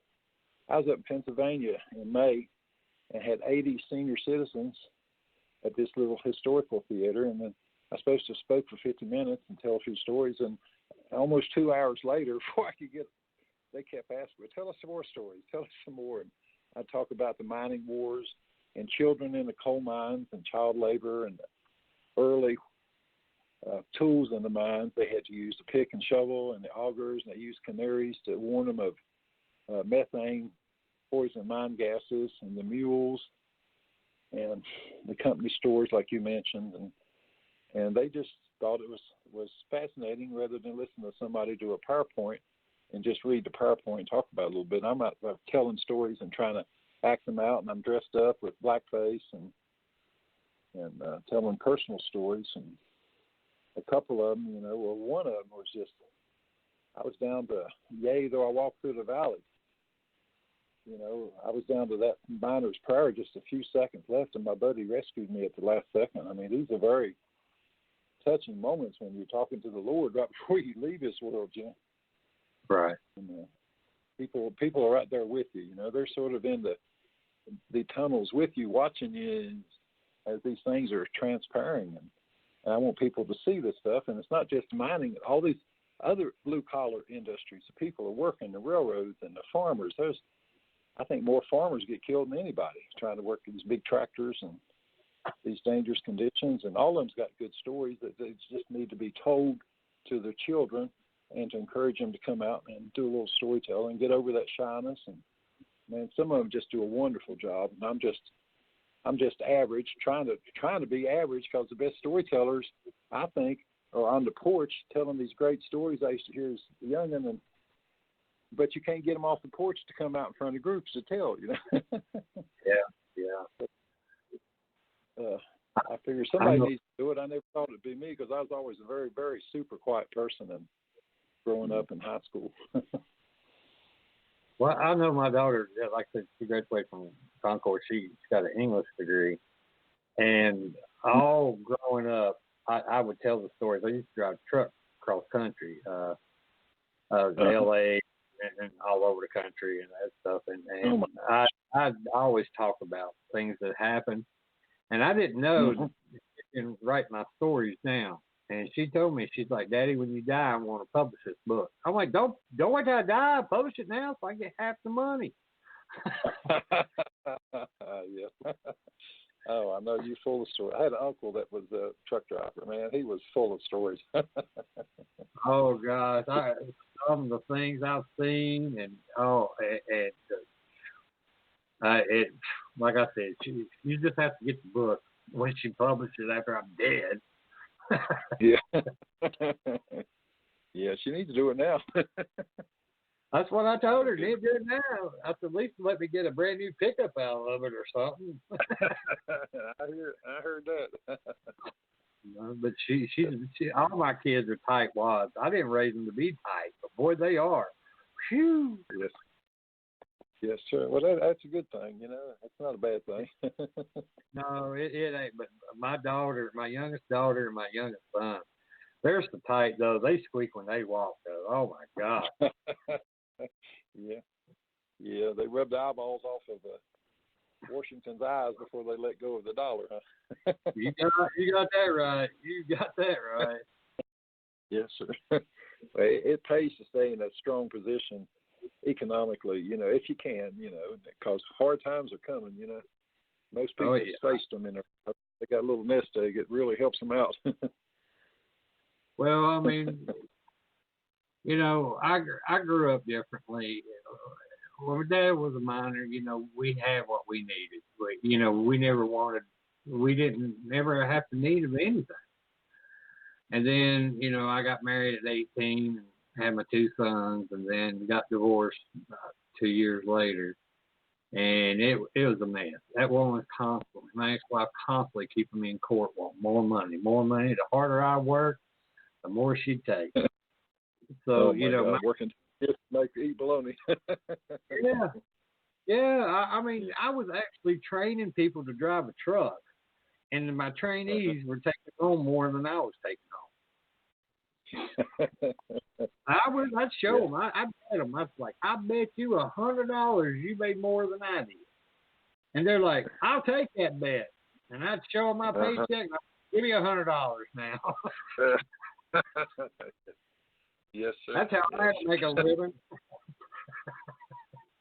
Yes, sir. You can get into investments. You get into married and children and divorce. Oh, my God. Oh, yeah, and it lasted for a long time. But, you know, we had it rough, and, you know, the kids, I had to teach them the hard ways. You know, I didn't want them to have to go through that, but they did, and it's made them better.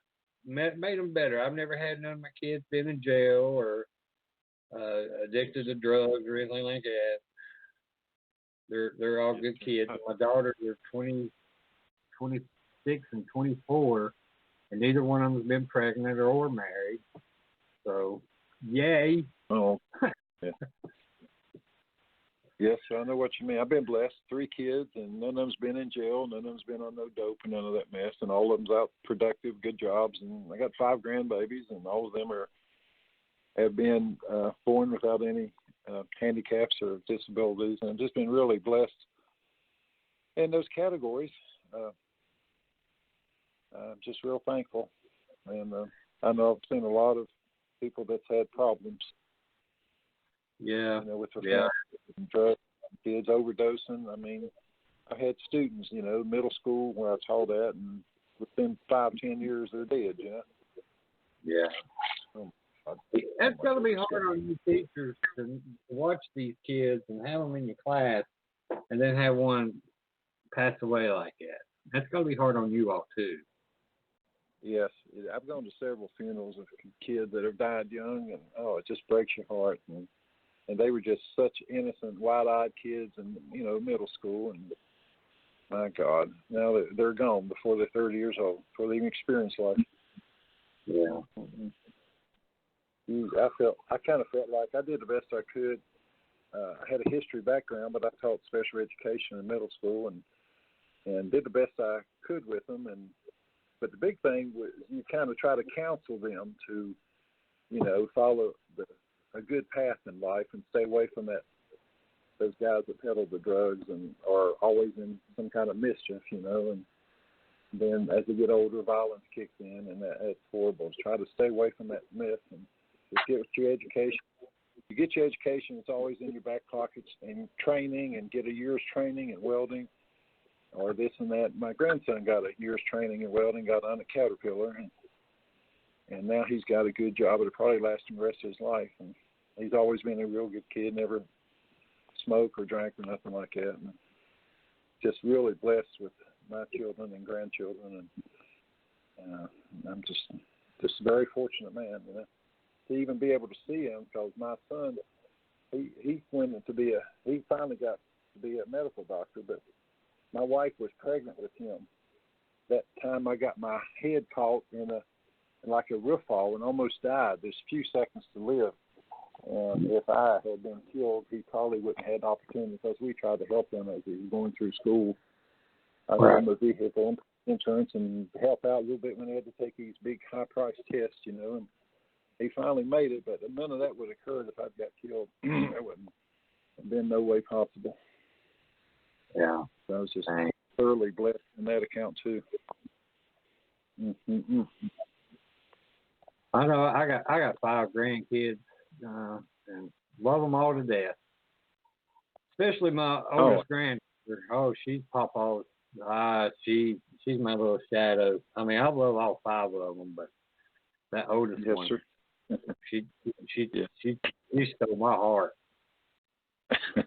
Yeah, I know what you mean. I got 4, ages 16 to 26, and then we just had a new addition 14 months ago, my little granddaughter, but her father moved to Detroit. So we went up Detroit. We was up that way in May, and then we went back here last weekend and got to spend a little time with her, and going to try to see her in December before the winter, bad weather. But she is just, you know, just a sparkle of my eye. It was 14 months, and it's just, you know, it's just total blessing. Yeah, I understand.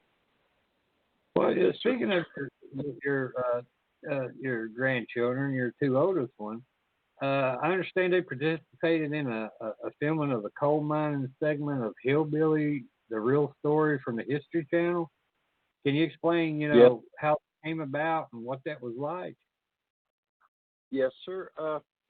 20 years ago this year, Jean Battlo, an author, playwright from Kimball, wrote this play about the mining wars, specifically about Sid Hatfield and his deputy, Ed Chambers. They had this shootout in May on May the 19th, 1920. Union was trying to come in a non-union West Virginia and organize. And on May the 19th, this sheriff who was pro-union, this Hatfield, Sid Hatfield, he wasn't directly related to the Hatfields, he just assumed a name, but he was a sheriff, and Baldwin Felt's private detective agency come from Bluefield because some of the miners were signing up for the union, and the coal companies would hire these police detectives to throw them out of their homes, their coal company homes. And they came down there that day, and she wrote this story about it and acted it out. And I was one of the, I called her about helping me out reviewing a little bit of writing I was doing, and she said, "Oh, you got to be in my play. You got to be in my play." This was the year 2000, and so I was in that play the first year, 2000. Got my feet wet a little bit. Got over my shyness a little bit to get on stage in front of 100 people, and so I did it then. But it was kind of hard, inconvenient to do, so I skipped it for about 5 years, and I got into storytelling, and I said, well, I need to go back to that play because they got these directors that get in from a grant that are give you a little bit of professional tips. So I got into it in 2005, and my two grandkids, they were like 10 and 13 that first year, and then the next year they come back, and the History Channel came down there and did a story on Hillbilly, the real story, and they did 4 segments. One was the moonshine guy, Popcorn, down in North Carolina, and us, a little coal mining section, a story for about 20 minutes. And my two kids were in it. They come up there and filmed it. My two kids were in it, and I was in it. And then when they made the movie, it came on the History Channel in like 2007, I believe it was, narrated by Billy Ray Cyrus. And it still comes on the History Channel every now and then. And now when they were 10 and 13 then, and now they're 26 and 23, my grandson and granddaughter, and every now and then it'll pop up on TV, and there they are, you know. Oh, wow. That's awesome. Yeah, just stepped into it at the right moment in time, you know, and it's forever archived on the History Channel, and just something. Just you never know what's going to happen when you get into this stuff, and people come around. There's a big interest in it, and this Blair Mountain thing, I mean, this commemoration thing, it's going to be fun, and we're going to do activities and things leading up to the actual shootout in Welch, where for the shootout in May 1, where 10 men were killed, 7 Baldwin Felt. The following year, August the 1st, 1921, they enticed Sid Hatfield to come to Welch to face some trumped-up charges, and then they was going to drop these other charges against him for murder. But when he got to Welch, it was a big setup.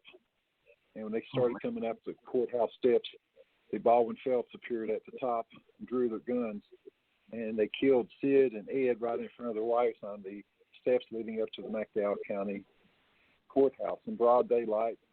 And they were indicted, but nothing come out of it. They were released, and it's just a real piece of history. Then 3 weeks later, the march on Blair Mountain, where 10,000 miners left Charleston and walked 11, 15 miles to Blair Mountain. When we go through Logan County, which was totally non-union, they had a sheriff, Don Chafin. He said that no union man will cross my county. And across this big mountain ridge, Blair Mountain was 14 miles wide. These 10,000 miners, they marched up it, and they had machine guns all across the top. They had like a 5-day battle, and the miners were getting ready to bridge the top and go down into Logan. And here comes the USA Army with 2,500 men, and demanding the miners lay down their arms, and the miners wouldn't fight their former comrades, and they laid down their weapons. That was the end of that. 1921 to 1933, when President Roosevelt enacted legislation to recognize unions for people that want to have unions.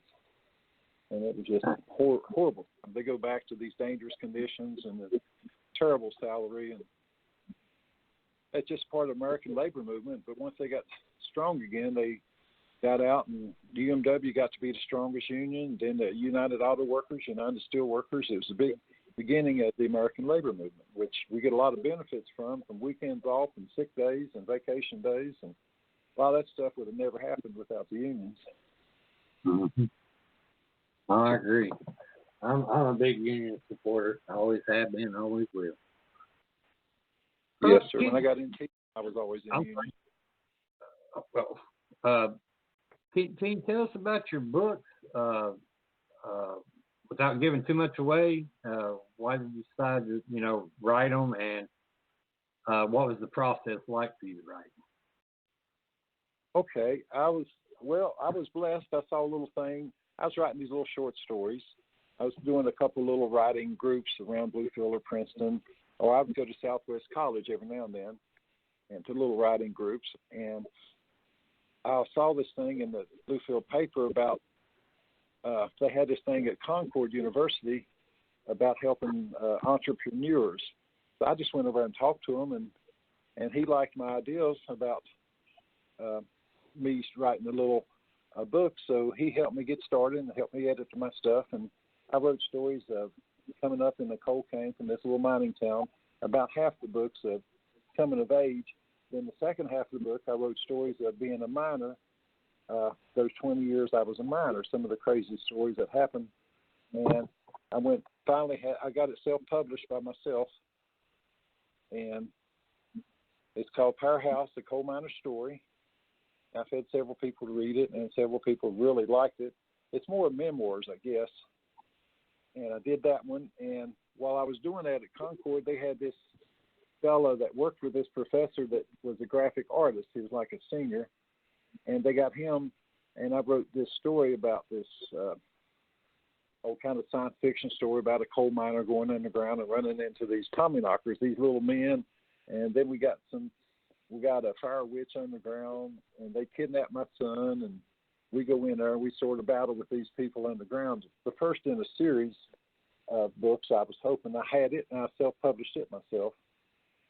And there's 2 books I've got, but books are real hard to sell. I've got them on Amazon, but I'll sell a few, after my presentation sometimes. But I'm in a writing group. I was in a writing group there at Southwest Virginia, and they moved to Abington, which was kind of far for me to go. So recently I joined a group over at Hinton, which is much closer, very good group. But I'm thinking about going back to the Abington group because they were so professional about it. Mm-hmm. But I try to keep writing stories, and I'd like to write a short stories of the mining wars, a historical fiction, and that sort of thing. So I'm still motivated to do things because, once you retire, I had to retire a little bit early because of heart problems that's prevalent in my family. I'm the only one left of my parents and my siblings. But I enjoy doing what I'm doing, and writing is part of it, and I'm enjoying doing that and working on my 3rd and 4th book, and things are good. Things are really good. Well, this is our 2nd year. I'm the founder and also executive, whatever. Everybody's got a big title to it, and I don't care. But I run the Phantom that we, like I said, started 2 years last year, and this will be our 2nd year. And we've got people all over the country, speaking, and people for vendors and stuff like that, authors. A lot of these cons and stuff, they're focused on one thing. The one thing that I always wanted to do was just everything, because I've dabbled, been in the paranormal world and stuff like that for 11 years now, and met all kinds of different people, and I knew Southwest Virginia would be great for that. Would you be interested maybe next year, being a speaker for us at the Phantom Fest? Yeah, I could help you. I enjoy going around talking to folks. I come down to Castlewood a couple of years ago, and for Janice Music, and did a little talk for.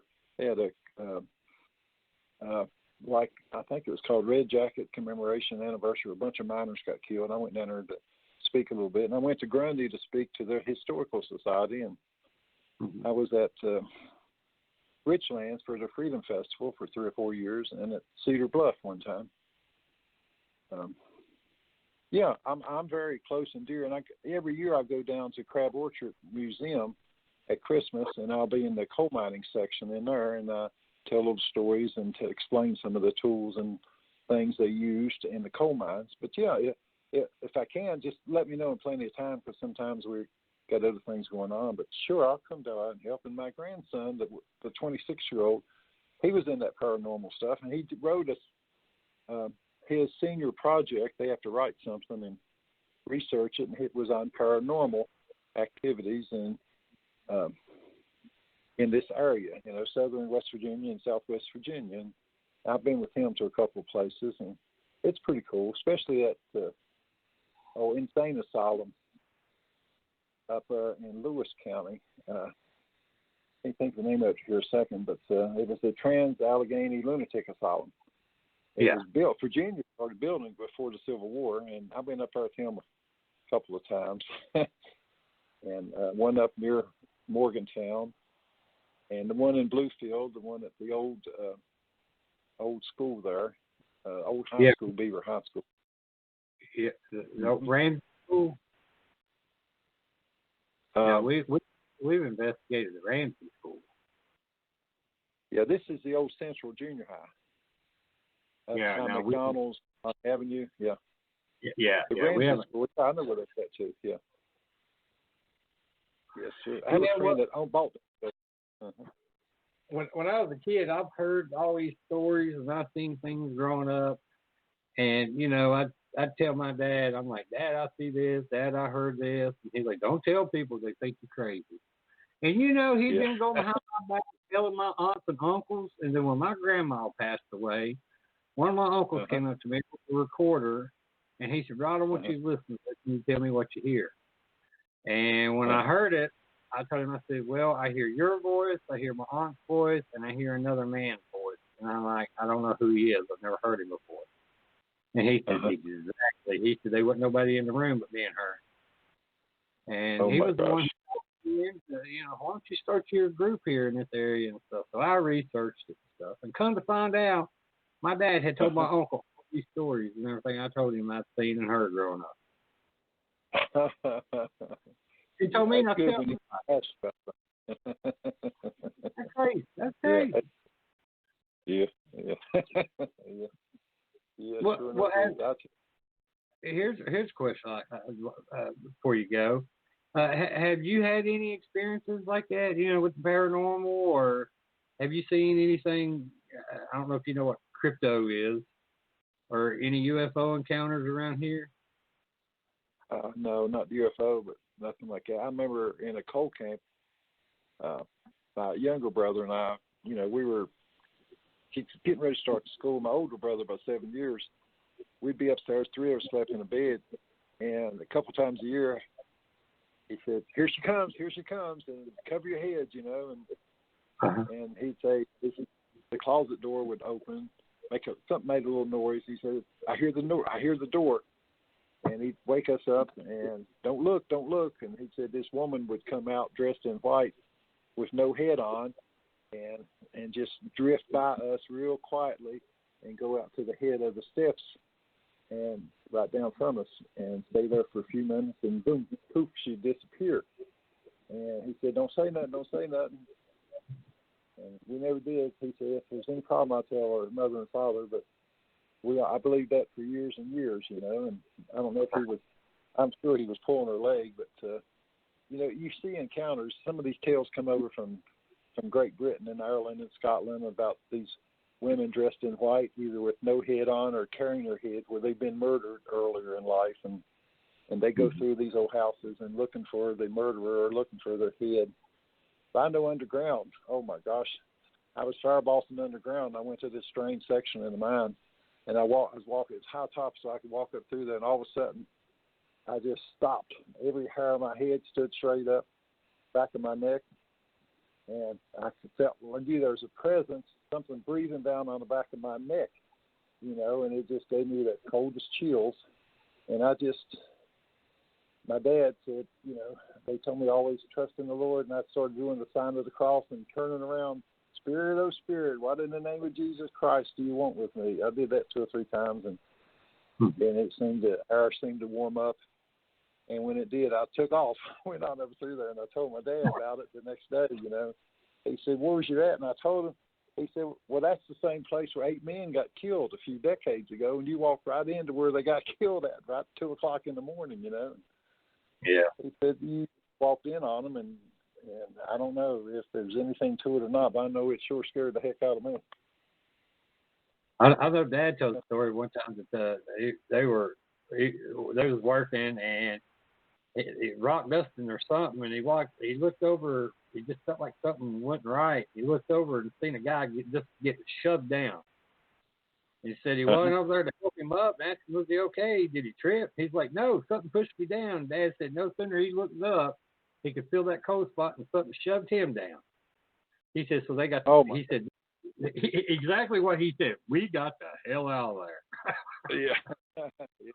Oh my. I mean, those mines are terrifying. I mean, you grow up on ghost stories and you hear all the tops working all around, especially in there by yourself. My first 2 weeks, I was scared to death every night. And I thought, well, I need to quit. I said, I can't quit. I got 3 kids and commitments. I toughed it out. And after a couple of 3 weeks, things got a lot better. But, I mean, I was literally just scared to death in the first few nights. Oh, I bet. Yeah. Oh, my gosh. I'm sorry. Go ahead. No, sometimes the water pumps will start up all of a sudden, and that's scary. And you look way down these tunnels, and you see a light down there, and there ain't supposed to be no lights in the mines. You're the only one in there. But some guy said, well, you probably shined your light on some water, and it reflected on some more water and more water. But my God, it's very scary. Well, but anyhow, we're almost out of time.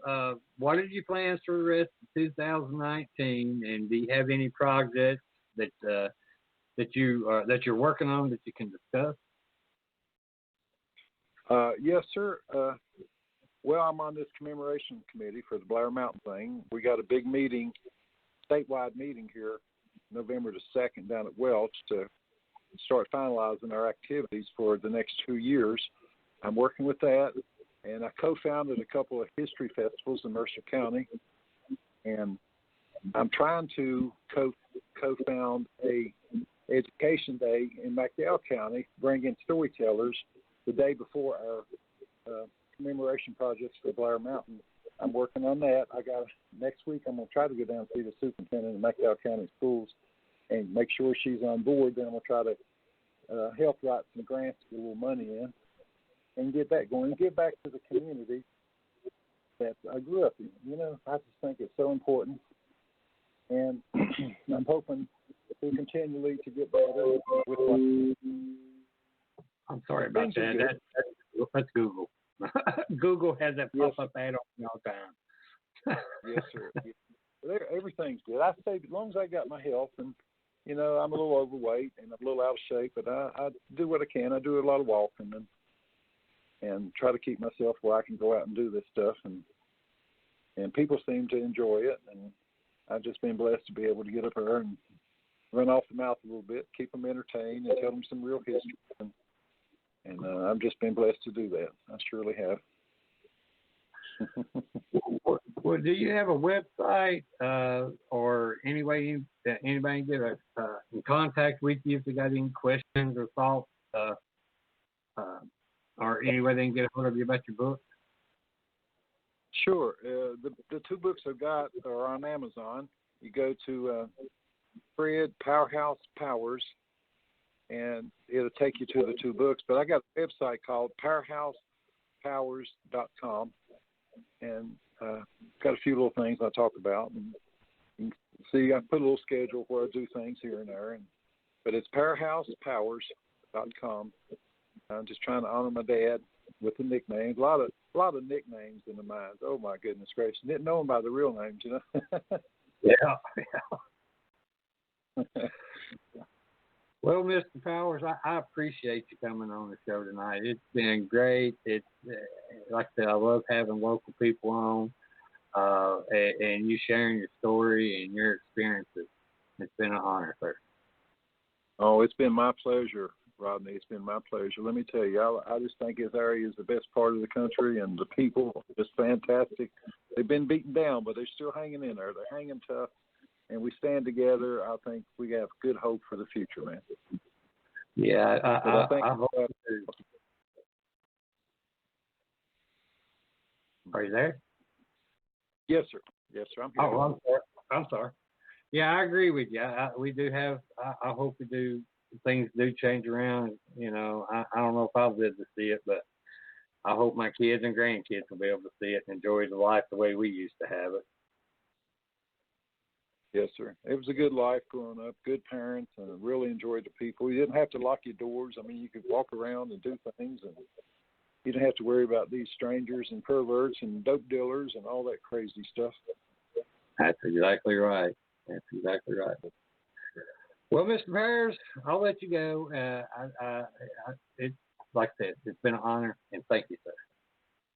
Yes, sir. Well, thank you, Ron. It's been my honor and pleasure to be able to speak with you, and let me know about that thing you're talking about for next year, and I'll do my best to get down there.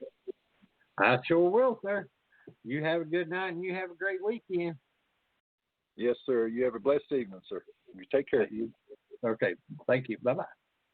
All right. Bye-bye.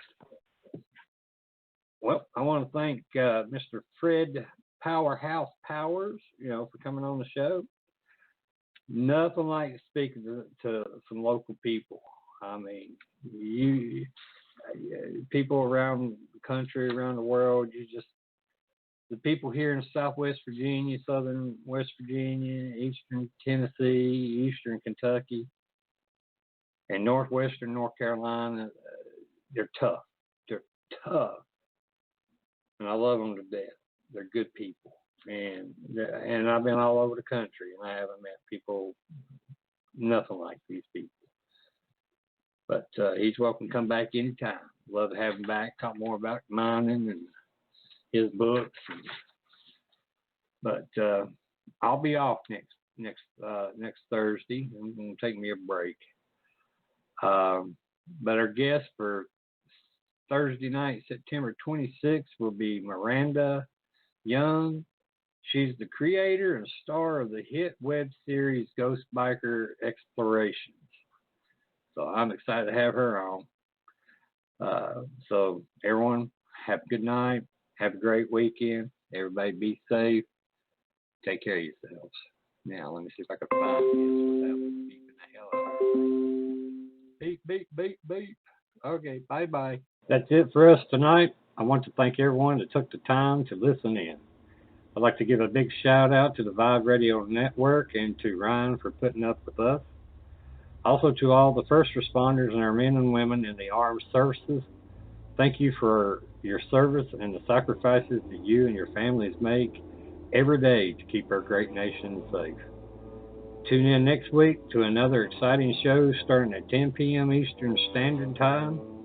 Everyone can go to our Facebook page Within the Chaos, and don't forget to like our page to see upcoming guests along with past shows, postings, or you can also go to my website at www.blackdiamondps.org or blogtalkradio.com/Vibe Radio Network. Also, we have a YouTube channel, so go to YouTube, look up Within the Chaos for past shows. Thanks again. Until next week, everyone have a safe weekend and have a good night. And love you all. Be careful out there.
sorry.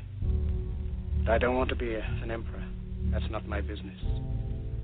I don't want to rule or conquer anyone. I should like to help everyone if possible. Jew, Gentile, black man, white. We all want to help one another. Human beings are like that. We want to live by each other's happiness, not by each other's misery. We don't want to hate and despise one another. In this world, there's room for everyone, and the good earth is rich and can provide for everyone. The way of life can be free and beautiful, but we have lost the way.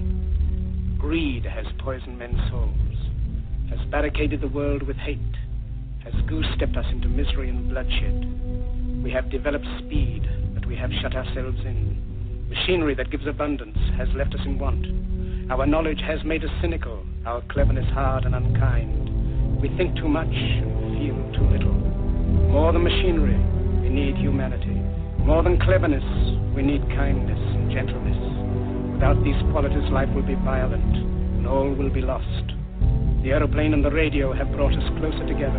The very nature of these inventions cries out for the goodness in men, cries out for universal brotherhood, for the unity of us all. Even now, my voice is reaching millions throughout the world. Millions of despairing men, women, and little children. Victims of a system that makes men torture and imprison innocent people. To those who can hear me, I say, do not despair. The misery that is now upon us is but the passing of greed, the bitterness of men who fear the way of human progress. The hate of men will pass, and dictators die, and the power they took from the people will return to the people. And so long as men die, liberty will never perish. Soldiers, don't give yourselves to brutes, men who despise you, enslave you, who regiment your lives, tell you what to do, what to think, or what to feel, who drill you, diet you, treat you like cattle, use you as cannon fodder. Don't give yourselves to these unnatural men, machine men with machine minds and machine hearts. You are not machines, you are not cattle, you are men. You have the love of humanity in your hearts. You don't hate, only the unloved hate, the unloved and the unnatural. Soldiers, don't fight for slavery, fight for liberty. In the 17th chapter of St. Luke it is written, the kingdom of God is within man, not one man nor a group of men, but in all men, in you. You, the people, have the power to create machines, the power to create happiness. You, the people, have the power to make this life free and beautiful, to make this life a wonderful adventure. Then in the name of democracy, let us use that power. Let us all unite. Let us fight for a new world, a decent world, that will give men a chance to work, that will give youth a future and old age a security. By the promise of these things, brutes have risen to power, but they lie. They do not fulfill that promise. They never will. Dictators free themselves, but they enslave the people. Now let us fight to fulfill that promise. Let us fight to free the world, to do away with national barriers, to do away with greed, with hate and intolerance. Let us fight for a world of reason, a world where science and progress will lead to all men's happiness. Soldiers, in the name of democracy, let us all unite!